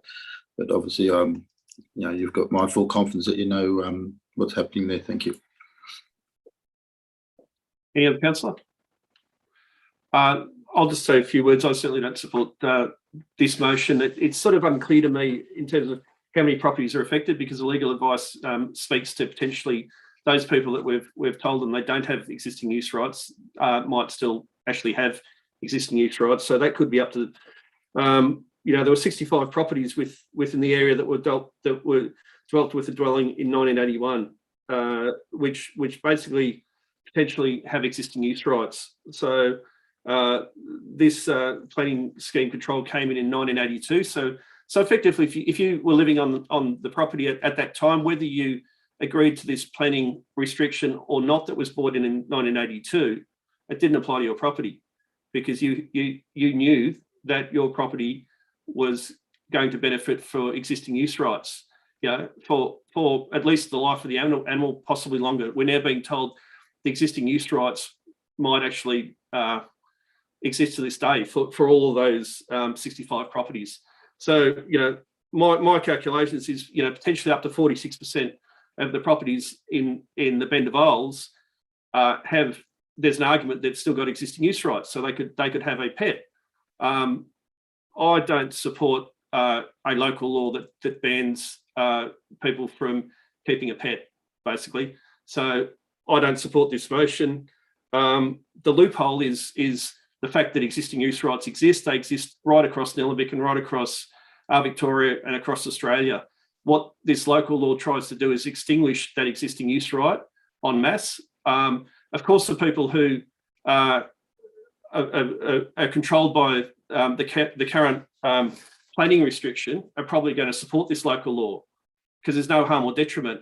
I think what council's doing is potentially embedding itself here in a neighbourhood dispute in the worst possible way. We've got a situation in the Bend of Isles, it sounds like, that we've got neighbours complaining against neighbours on the basis that some have got pets and presumably ones without pets don't think their neighbours should have pets. Now legally some of them can. What this local law is trying to do is make sure that legally none of them can once their existing pets pass away. So I spoke to Councillor Antron about this earlier today.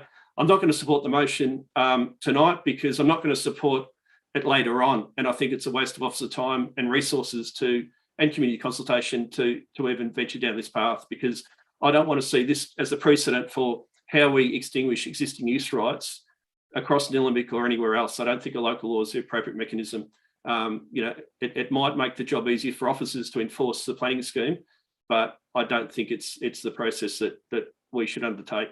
So I'll definitely be voting against this one.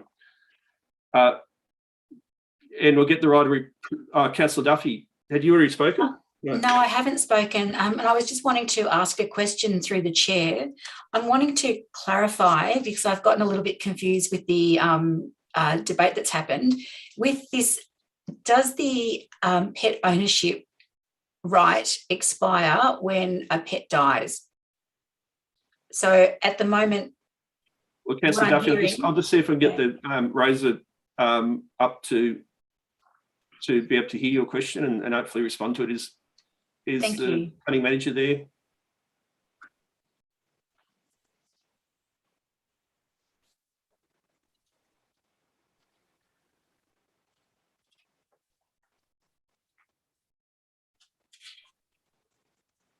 So, Councillor Duffy, I think Rose is with us, and she is. So you might just, did you hear the question, Rosa?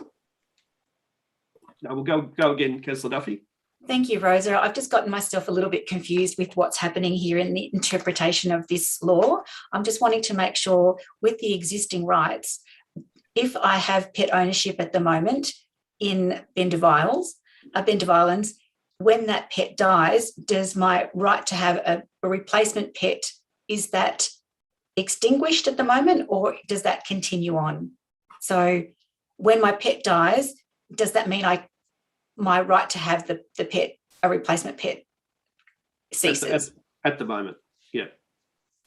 So currently, if you have an animal and it passes away, then you are taken off the register. Well, the existing use right provision comes from the fact that there is a house on the land and the pet is associated with the house on the land. The existing use right, therefore, continues. So one could argue that you could continue to have a pet on there. Traditionally, the way that the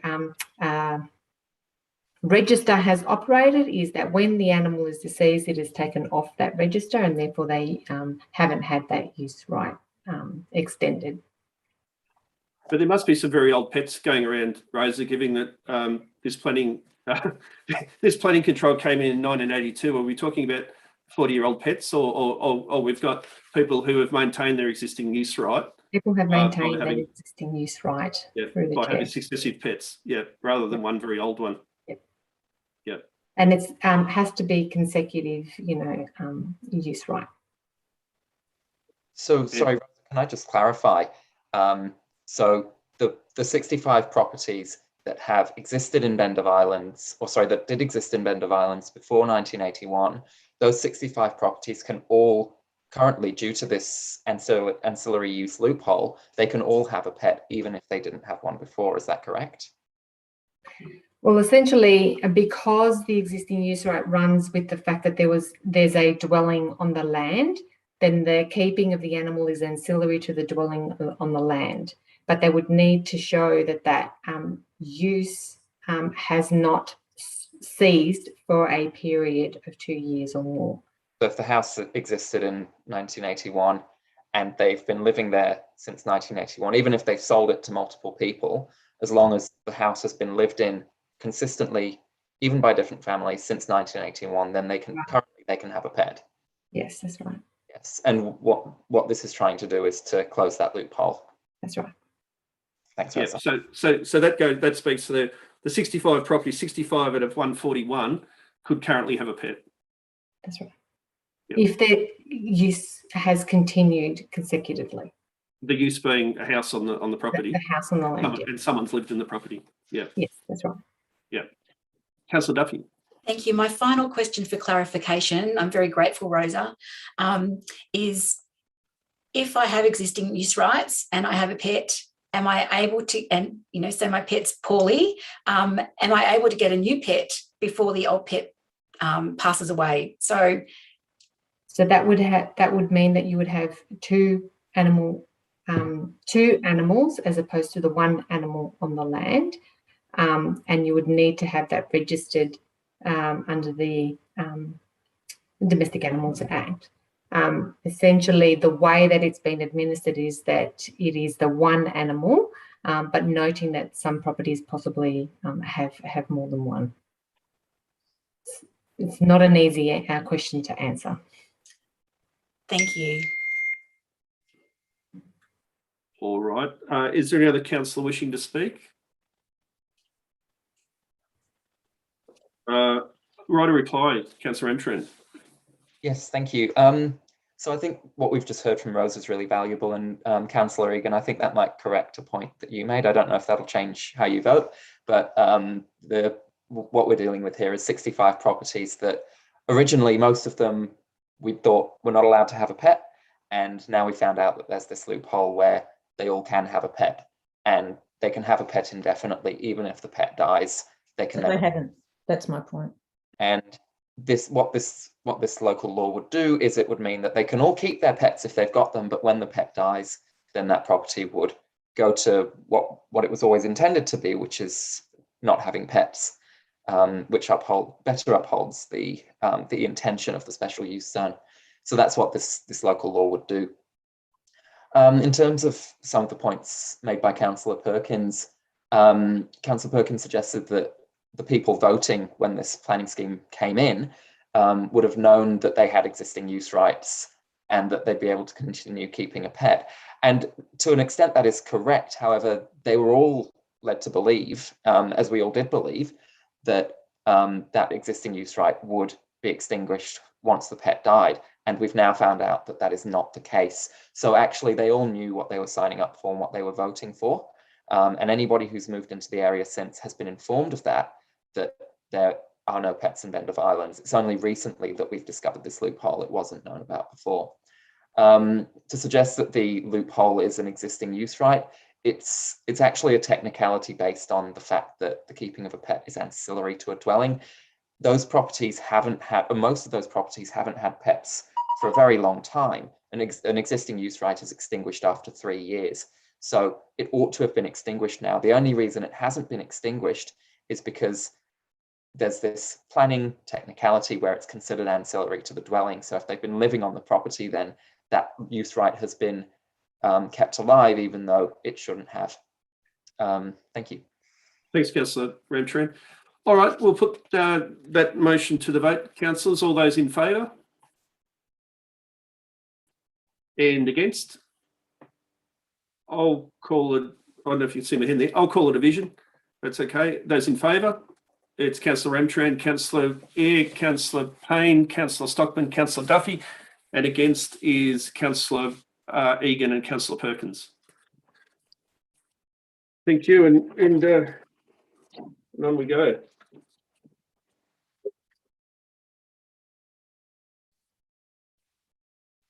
The draft Nilembic General Local Law is the next item. Looking for a motion. Councillor Payne, thank you.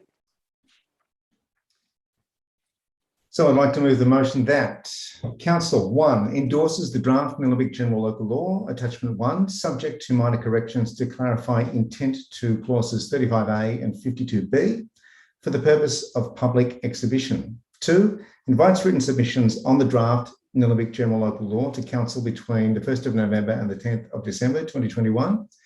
3, considers public submissions at the Planning and Consultation Committee meeting to be held in February 2022. And 4, notes that any person who makes a written submission in relation to the draft Nilembic General Local Law and requests to be heard in support of their written submission be heard at the February 2022 Planning and Consultation Committee meeting.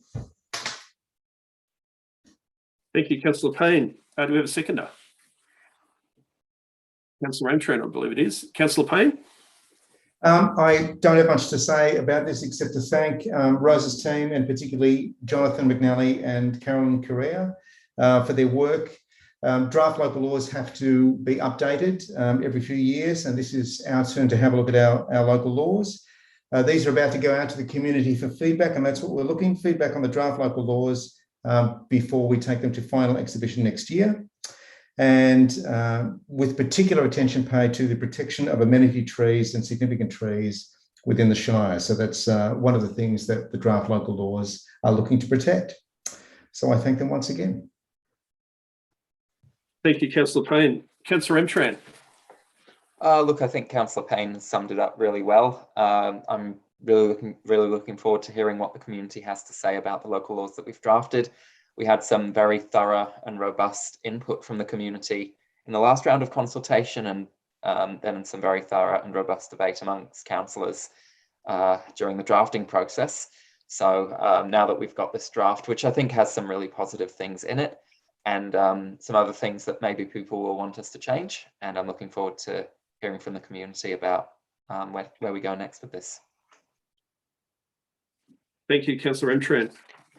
Any other councillor wishing to speak? Councillor Duffy. Thank you.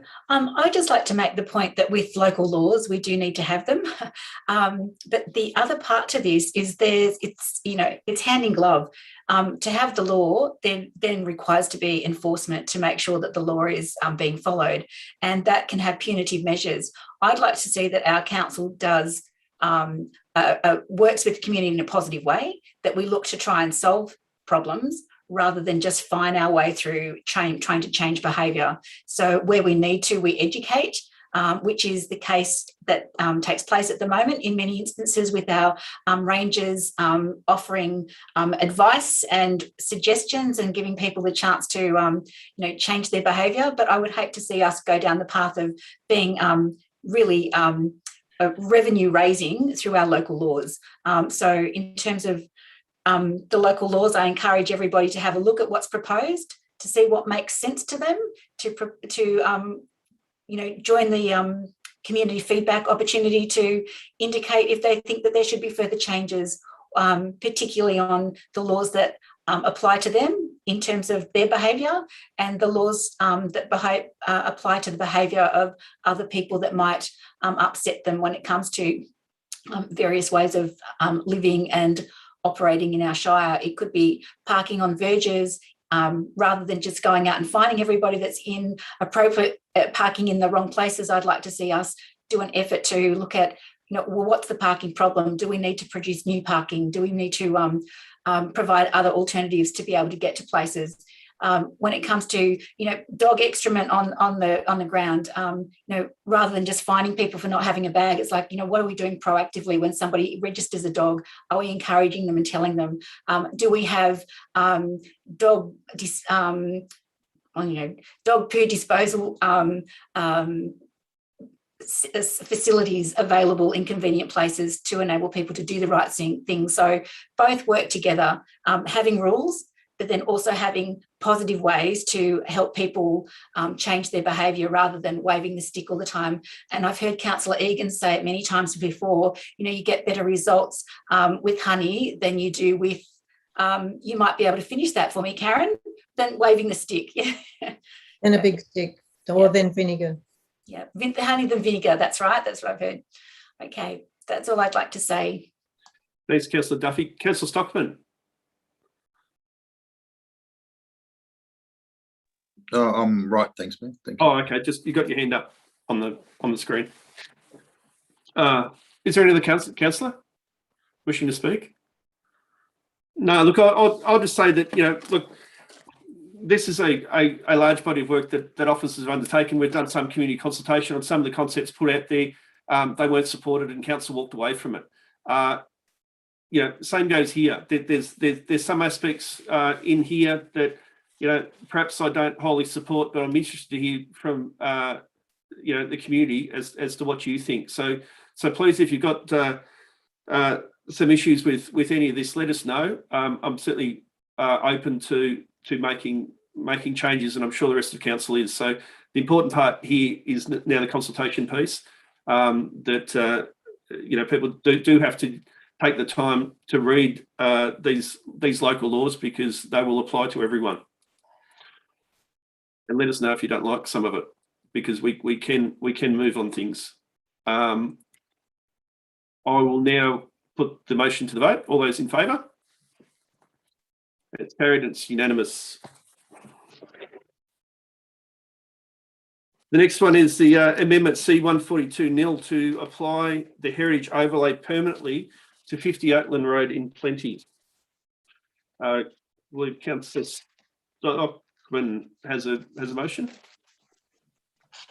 Yes, Mayor. I've actually got a amended motion, so it's not the original motion that was posted by council. So I'd like to move a motion that council abandons proposed planning scheme amendment C142 nil to apply the heritage overlay permanently to 50 Oatland Road Plenty. Notifies the landowners of 50 Oatland Road Plenty of council's resolution and notifies the Minister for Planning of council's resolution. Thanks, Councillor Stockman. Do we have a seconder? Councillor Egan. Back to you, Councillor Stockman. Thank you, Mayor. So first of all, I'd just like to mention it's just for this one property. It's a one-off instance that I've had privy to go and visit the people that live there. What I put my hand up for council was to probably make a difference in instances like this. It's just one-off. And earlier in my term, Councillor Eyre would have remembered that there was a Jeremy Cledhill in Eltham who we made a big difference to for his cause. He's suffering from cancer and had an issue there with water going into his house, and we made a big difference. Well, I think this one's going to make a really, really big difference to these people. And last week's briefing, I made it pretty clear that I wouldn't support the officer's recommendation. I usually do support the recommendation. I have faith, but and I will continue to do so, but not on this one. I hope to seek the councillors' trust on this one. Now there was talk about a deferment of this motion.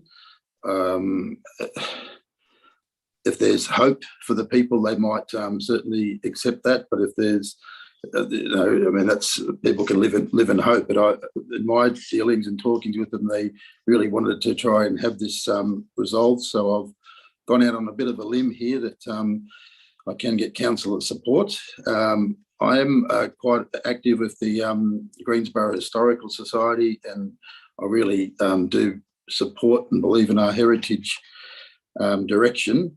With this particular case, it's just bad timing for the family. It's really, really bad timing.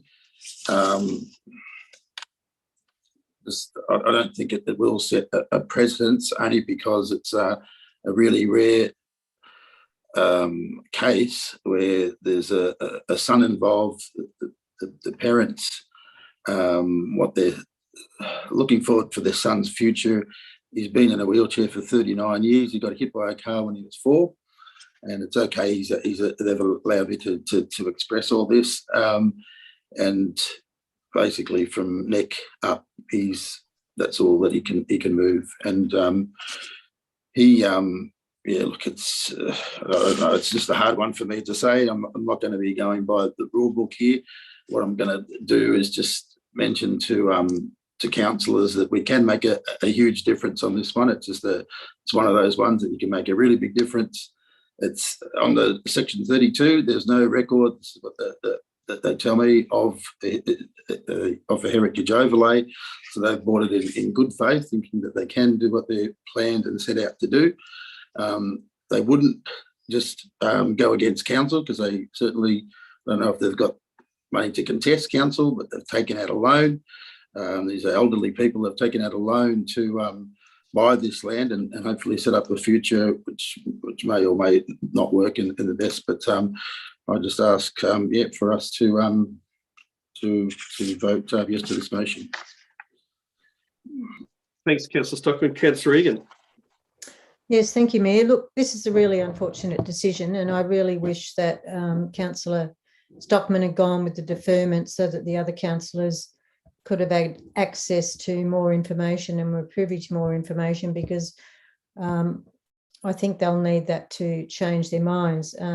Like Richard, I'm totally for our heritage policies and strategies. And in fact, my own daughter's just got, as people know, has gone through that, building a house, and they've had a fantastic result. But this situation is a bit out of the box, and I have spoken to the owners, and I'll support your motion, Richard, but I think the other councillors would have been wanting a lot more information, but I'm hoping that in this case they might trust you and run with your judgment as the ward councillor. I'm with you there. So we'll see how we go. Thanks, Councillor Egan. Any other councillor? Councillor Duffy?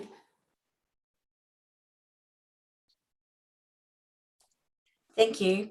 As I said earlier tonight, I joined council to make a difference and to put community at the heart of decision making.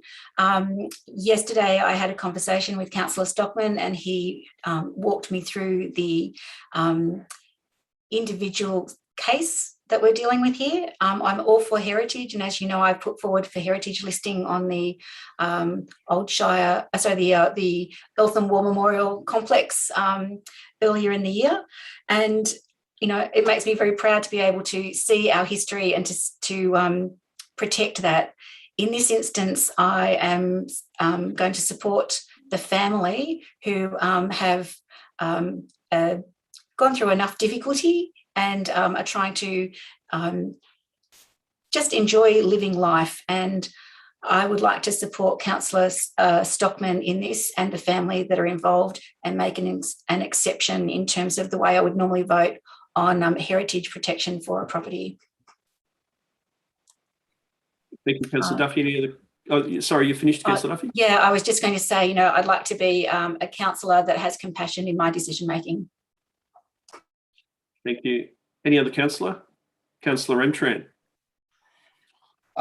Richard, I think, Councillor Stockman, I think you've done a fantastic job consulting with the family in this case, and you made such a really compelling and passionate argument before, which I think makes it really hard to vote against this. But I guess for me, there are two main considerations. I mean, firstly, I think we don't have enough information to abandon this. If we abandon this process now, we abandon it altogether, and we will lose our opportunity to ever put a heritage overlay on this property.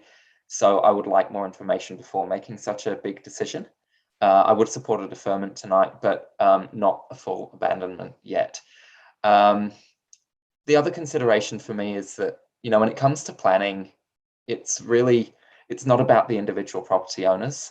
And as awful as this story is, and I really do feel for these people, I have the wider community to consider as well. And for the wider community and for a good planning outcome, what that means is to have these controls in place. It doesn't mean that these people won't be able to do what they want to do, and I fully support them in doing what they want to do. It just means that they'll have a few more guidelines that they'll need to follow in order to ensure that the heritage value of that property is retained, which is really important. Do I want to make an exception for them? Yes, of course I do, especially having heard their story. But I am worried that it could set a precedent of making exceptions where landowners don't want us to put a heritage overlay on. And the problem with planning is that one exception leads to many and can lead to death by 1,000 cuts to our heritage in Nilembic. Just like if we were to go against green wedge protections, it could be death by 1,000 cuts to our green wedge. So I think I would need more information in order to make an exception in this case.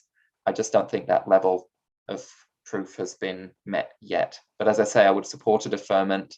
I'd support getting some more information, and I would support if that more information really does paint a picture, well, that might convince me to abandon. The other consideration really is that I've always said that when purchasing a property, you need to practice due diligence. You need to do thorough checks, and I know they did check, but it's also important to contact the council. And we know that they did contact the council around the time that they purchased the property and inquired about this, and were told that it was under consideration for heritage overlay. Did they contact us before or directly after the purchase? Well, I don't know. Again, I want more information. But if they contacted us before they made the purchase and we told them this and they still purchased it, well, then I'd find it hard to support abandoning. I'm out of time, but As I say, I would support a deferment, and I'd love to get some more information on this before making a final decision. Thank you, Councillor Emtran. Any other councillor? Councillor Eyre. Yeah, thank you, Mayor. I'm feeling that I'm not across this enough to make an informed decision, and I am not sure of the implications of me saying yes to abandoning this. I also would like more time to do thorough research, as I have done with all the other things that came up tonight, and would consider supporting a deferment for 3 weeks. And I know that that puts additional 3 weeks pressure on the family, but I think that I would rather do that than vote for something that I don't completely understand the ramifications of. Thank you. Thank you, Councillor Eyre. Any other councillor? I'll just say, look, I don't support the motion. You know, the last council didn't, I don't believe, put on one heritage overlay, but certainly the 3 or the 2 that I served before the last council certainly did put on several. And in my experience, there's been no property owner who has ever supported a heritage overlay on their property. There is a greater good concept that's involved, and Councillor Emtran spoke to that. You know, I'm sympathetic around the personal circumstances. You know, and look, if there's numbers there for the deferment, I'll certainly listen to more. But you know, to put them at ease in terms of how I feel about this, because it's not my first rodeo. Ultimately, I'll support the heritage overlay. There's a citation being prepared.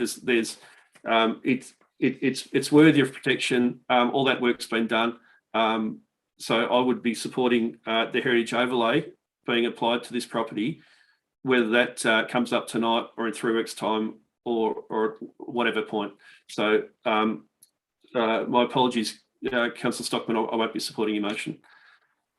That being said, I think we can put the motion there to the vote. Sorry, right to reply. Sorry. Yep, you're right, yep. Councillor Stockman. Sorry. Yeah, no, thank you, Mayor. Yeah, look, no, I just wanted to add that with what Councillor Amtran said about setting a precedent, what we're sort of setting up is it would have to come through me every time, or the ward council every time, to set a precedent. And I'm not going to be bringing a different case up every week or every 5 or 10 weeks or whatever.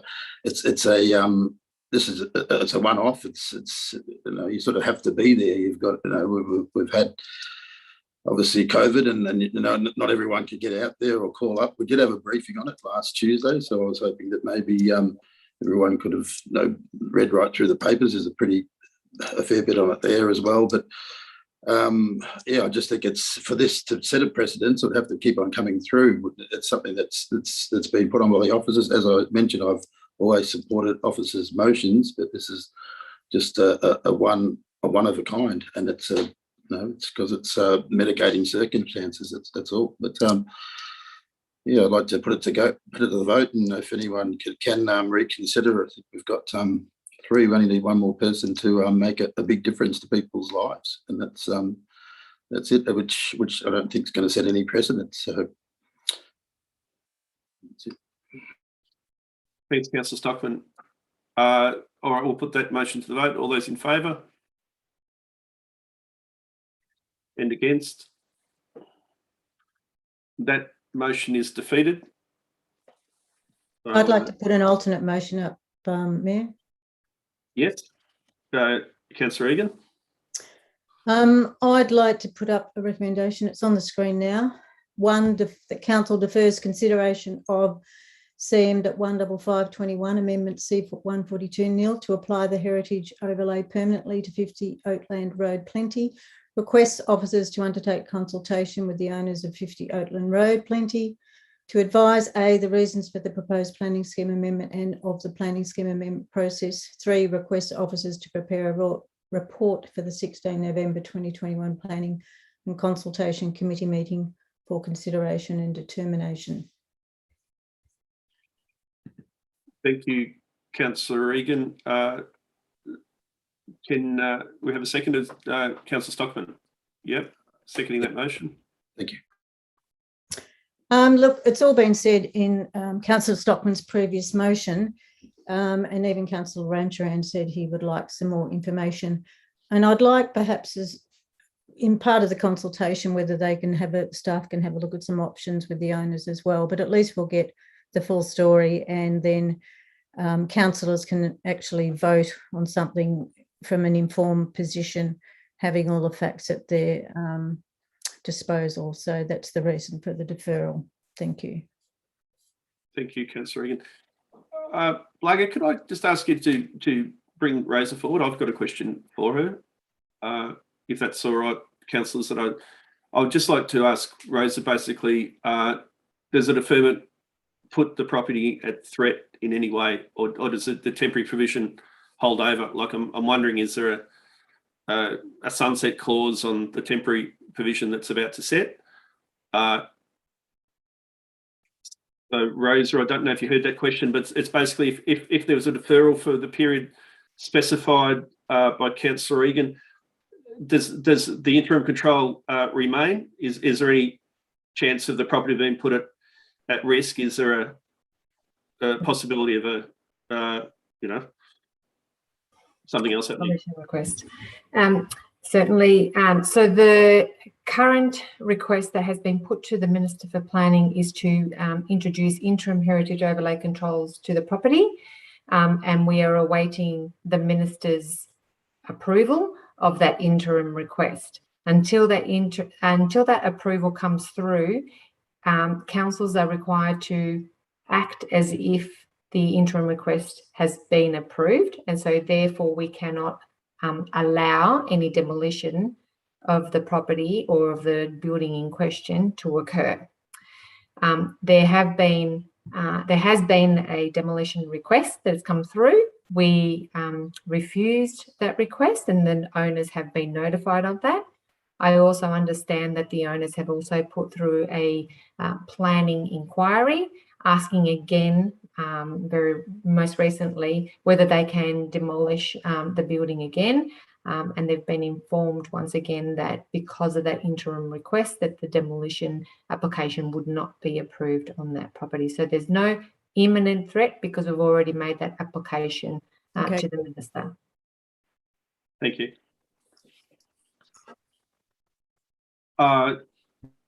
Councillor Stockman, have you spoken? Sorry. I just wanted to first of all thank Councillor Egan, and it just feels like a little bit of a get out of jail card for now, anyway, and see what happens in 3 weeks' time. But I'd just like to just to add there that it's very important that we really look into this as much. It might be just one case to a lot of people, but I think it's really, really important that we do look into it further and look at all the information that is presented. It's basically it. But thank you, Councillor Karen Egan. Any other councillor wishing to speak? We might then go straight to the vote. So this is a vote to defer until the PCC meeting in 3 weeks' time. All those in favour? And against? The motion's carried.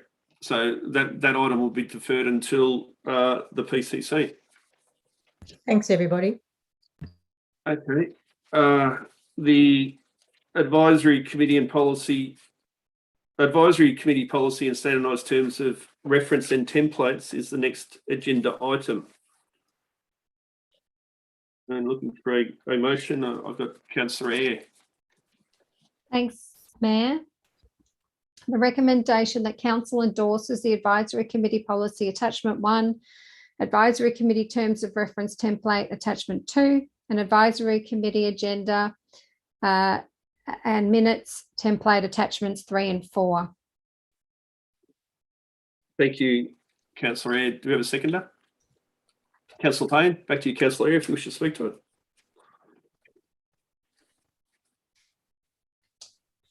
Yes, I would like to speak to it. Thank you. Sorry, I was looking at my notes. I've facilitated, chaired, observed, and even sat on advisory committees here in Nilembic and elsewhere. I'm very proud to be the chair of the Positive Ageing Advisory Committee and co-chair for the Inclusion and Access Advisory Committee. Advisory committees provide advice and recommendations to council. And I know that some committee members get a bit frustrated because they're confused around what does advisory committee really mean? What is their role within the community and what can they achieve through the committee? And I think by having a standardised format for all council advisory committees, so having a policy, a terms of reference, agendas and minutes will mean a consistent professional approach to ensure sound governance framework is in place across all our committees so that they're all standardised, not obviously the conversations and things, and they can be slightly tweaked, but the base groundwork of each template will give a flow of a consistent approach is what I'm trying to say. So it'll set minimum standards on a range of matters, including governance, code of conduct, child safe reporting, which is really important. Obviously, all these points are gender equity, discrimination, conflict of interest, just to name a few. And by having this policy in place, it will make sure that committee members receive the same level of induction. Not saying that it hasn't happened before, but they'll know what's to be covered in advance and the same level of support.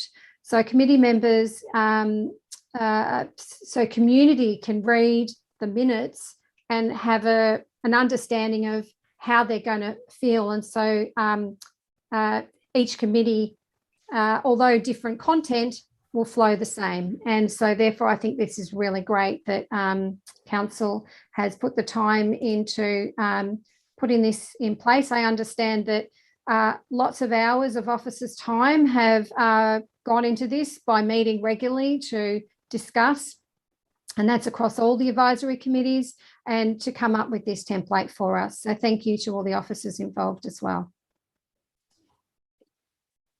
Thank you, Councillor Ed. Councillor Payne? Any other councillor? I'll put the motion to vote.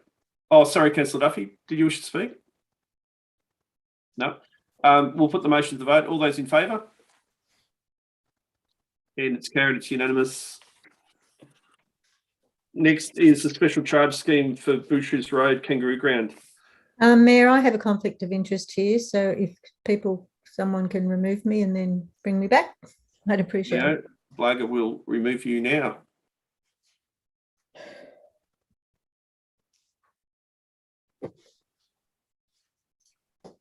One day.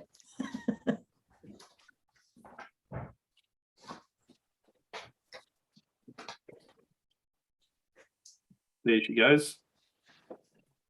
And can we must remember to invite her back in. Councillor Entran, you wish to move a motion? Yes, I'd like to move that council proceeds with the development of a special charge scheme for the sealing of Bushes Road, Kangaroo Ground with the rural standard of construction, and 2, invites affected property owners for nominations to join the task group and to provide comments for consideration with the design process. Thank you, Councillor Entran. Do we have a seconder? Councillor Eyre. Thanks, Councillor Entran. Back to you. Yeah, look, road sealing questions are always nice and easy. It's how the community voted, and that's the way we go. There have been a few curveballs thrown with this one. I think quite early on the question was raised about the fact that the road is just so close to the Yarra, and will the sealing have any impact on that and more water runoff into the Yarra? I do understand that officers contacted Melbourne Water to clarify that point, and we didn't receive any concerns back from them. So, and the thing I continue hearing is that it's very difficult to know whether it's better to have a sealed road or an unsealed road. And I think both have their pros and cons in terms of environmental impact. So we have done our due diligence there, and I don't think there's any evidence that this could have a negative impact on the Yarra. There have been some issues with whether the vote was 50 or 60%. We have certainly clarified that. And there was one person who filled in the form with a yes and then wrote underneath it that they don't want to pay. That was considered a no vote at first, but then they clarified that it was a yes vote to the special charge scheme. And that's why we're at 60% now. I do apologise on behalf of council to the landowners who were told that the scheme wasn't going to go ahead. And I know that must be extremely frustrating, especially for those who don't want to pay, because now we're determining that it will, but that is the way that the vote has gone. And so we do have to support that. I think that's only right. Thank you. Thanks, Councillor Intrin. Councillor Eyre? Any other councillor? Councillor Duffy, then Councillor Stockman. I have a question through the chair, please. With the information that's come, I've just noticed, I didn't notice it before. The policies that are 60%, approval rate is where we trigger for the special treat. I can't speak. Sorry, the special charger scheme. What I noticed, is this a question to Yeah. Yarra, perhaps? Yes, we might it just is. we might just call him up. Is he still with us? Otherwise, we'll go with Vince. I know Vince will be here somewhere.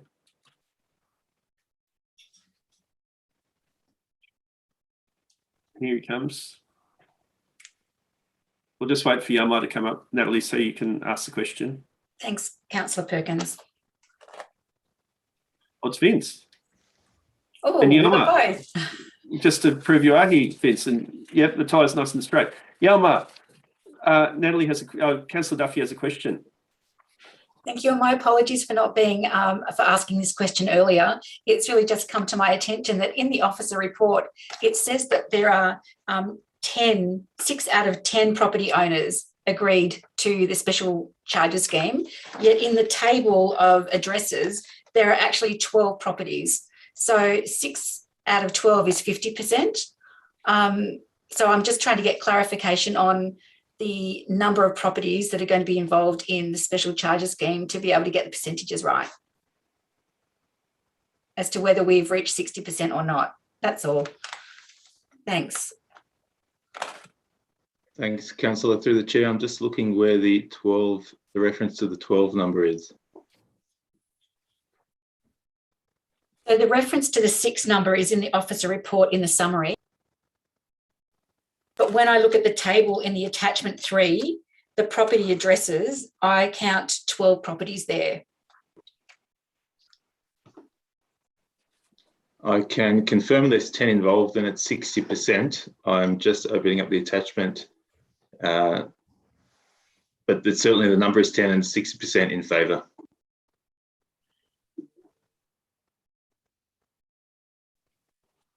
So Councillor Duffy's saying on the table that talks to the Oh, right. Okay. I see it now. That's council. So council has the extra 2, but we don't vote. So council has land that's applicable to the scheme, but we don't have a vote under the policy. All right. So So properties, 2 of which are council. which of the last question is which addresses are the council properties? Thanks, Yarra.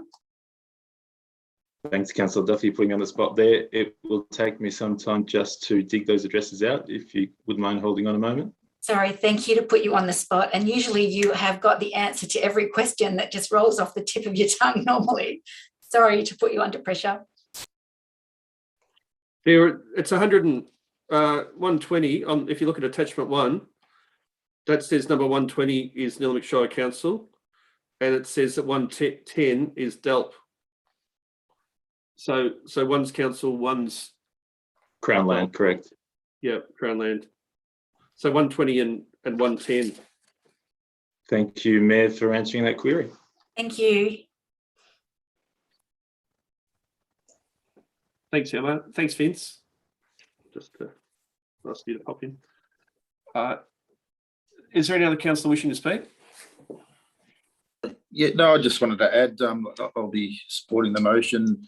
I actually, before I got on 5 years ago, I knocked on 39 doors around my neighbourhood here, and we got 70%, and it went up. And look, I felt for the 30% of the people, and obviously for the 40% here, but that's sort of in a democratic process, and it's different to single people or single things. So I just wanted to touch on De Frederick's special charge scheme there as well. We remember that one that went through earlier in the year. And I've been catching up with the the people that didn't vote for it, and just having coffee with them and just giving them a little bit of hope too, because it all seems like there's not a lot of hope when things like these things happen, but there's ways you work through it. Thanks, Councillor Stockman. Any other councillor? We'll put the motion to the vote. All those in favour? And against? I missed my opportunity to speak my reason. Oh, right. Sorry, Councillor Duffy. Did you want to? We can backtrack. Did you want to? You can speak to the motion. Thank you. That would be great. Mayor, usually I would support when we've got the minimum number that's required, but at the moment I'm just taking COVID into consideration. I don't know the financial circumstances of these people, and I just know that trying to come up with $44,000 at the moment would not be something that would be easy for me. And so on the basis that I don't know enough information about these properties at this time, I'm just kind of wanting to abstain from voting rather than say yes or no. If I could abstain, that would be my preference. Is that a possibility? A question through the chair? It's absolutely a possibility, but I'd probably just get some governance advice as to what that means. Does abstaining mean? What does it mean if?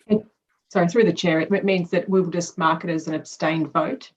It's only when a decision needs to be made based on a vote that it's either for or against that it would be voted in the negative.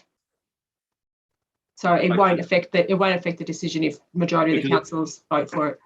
Okay, if it's not split. If it was a split vote, it would be a no. Then, yeah. Okay. All right. If there's no other councillor wishing to speak, well, Councillor Emsharan. Yes, I get a right of reply. Look, I just want to say I think Councillor Duffy has a very valid point, and one that I'm very sympathetic to. I don't think it'll change the way I'm voting on this. I do need to go with what my community said, and that is to seal.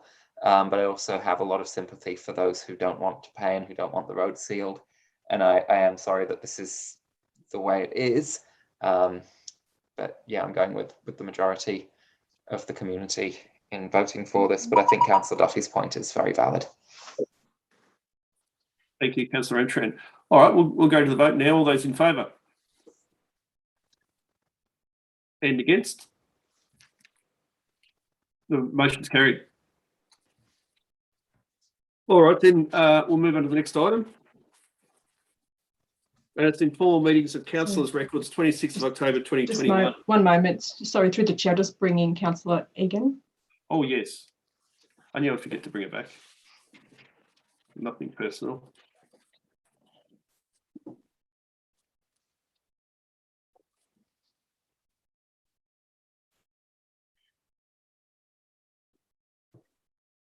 I knew you'd forget to bring me back too.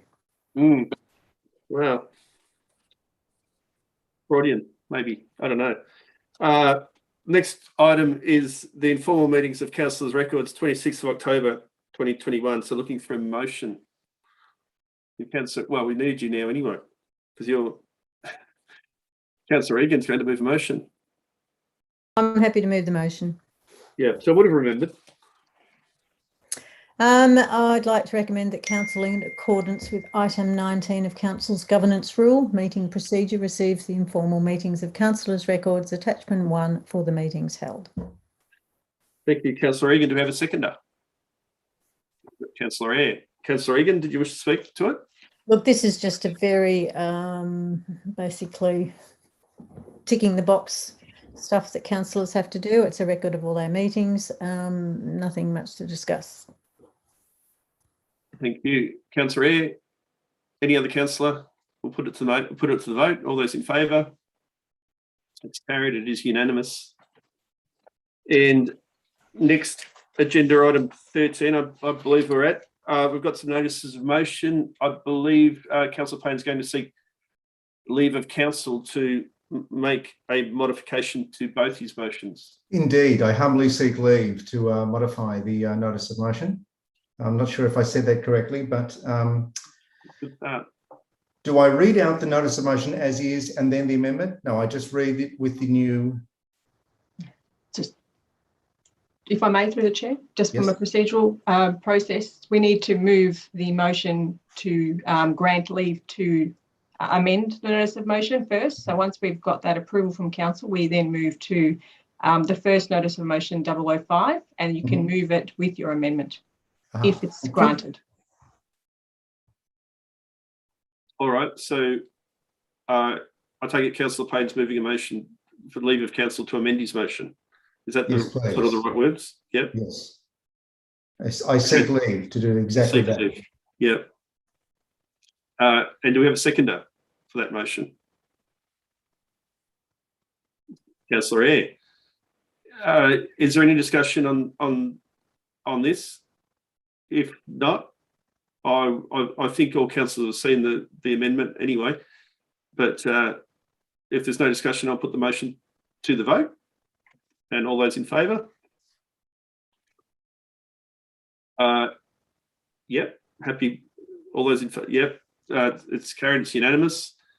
So I think does that cover both motions, or was that just the first one?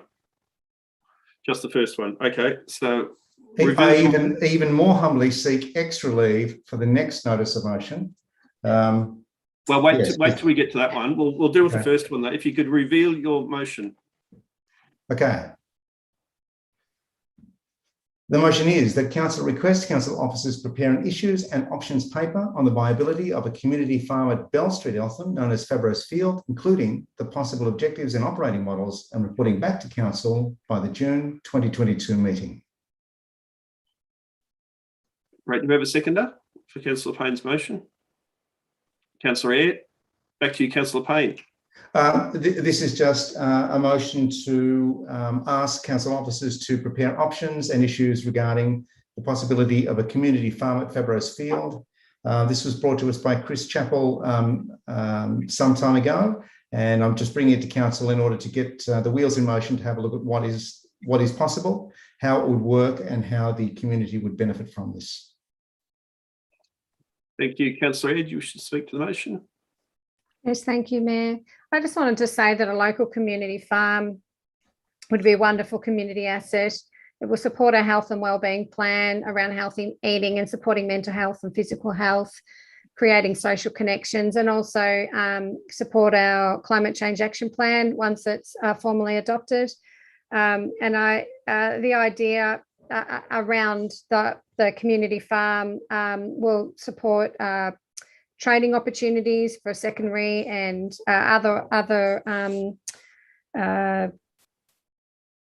mentoring programs. There's quite a team of supporters, including 15 passionate and equally skilled supporting the venture. I just think it sounds wonderful, and look forward to hearing back from officers. Thank you, Councillor Eyre. Any other councillor wishing to speak? If not, we'll put that motion to the vote. All those in favour? It's unanimous.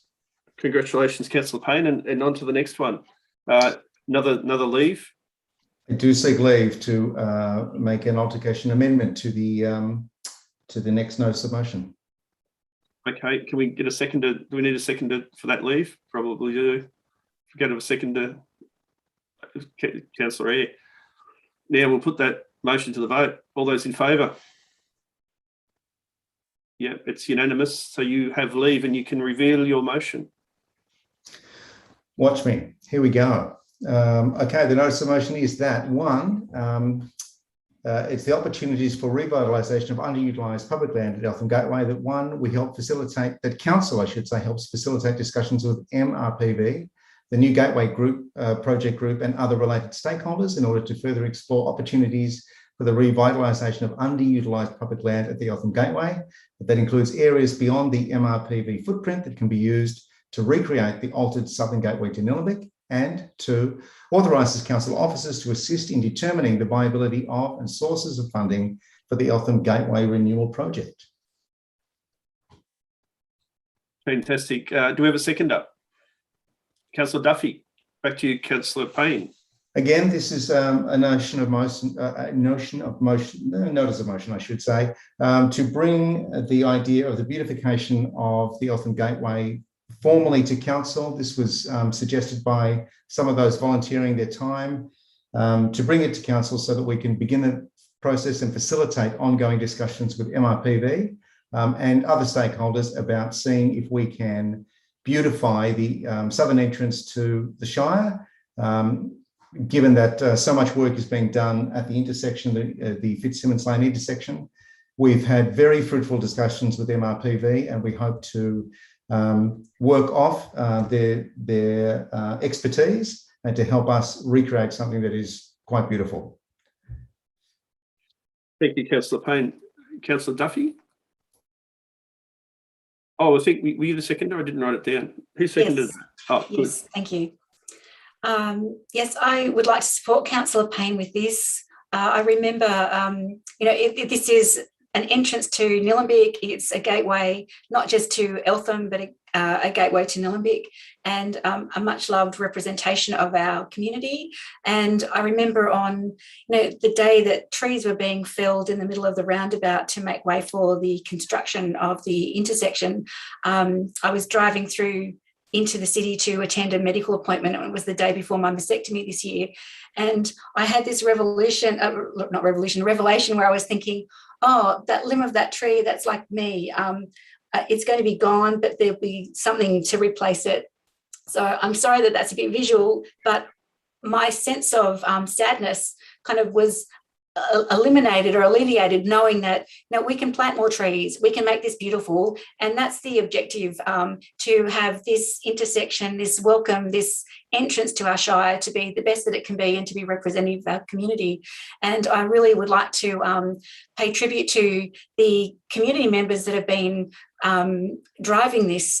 So Dennis Johnson, John Grave, Sue Ormerod from the Friends of Eltham Lowell Park, Carlotta Quinlan and Anne Nielsen from ECAG, and Sue Diet and is also with that group and with the Friends of the Diamond Creek. So they've got some great ideas, and it's fabulous that they have been able to speak those to MRVP and supported by Vicky Ward, our local member, and meetings with council and the support of councillors. So, thank you, Councillor Payne, for putting forward this notice of motion.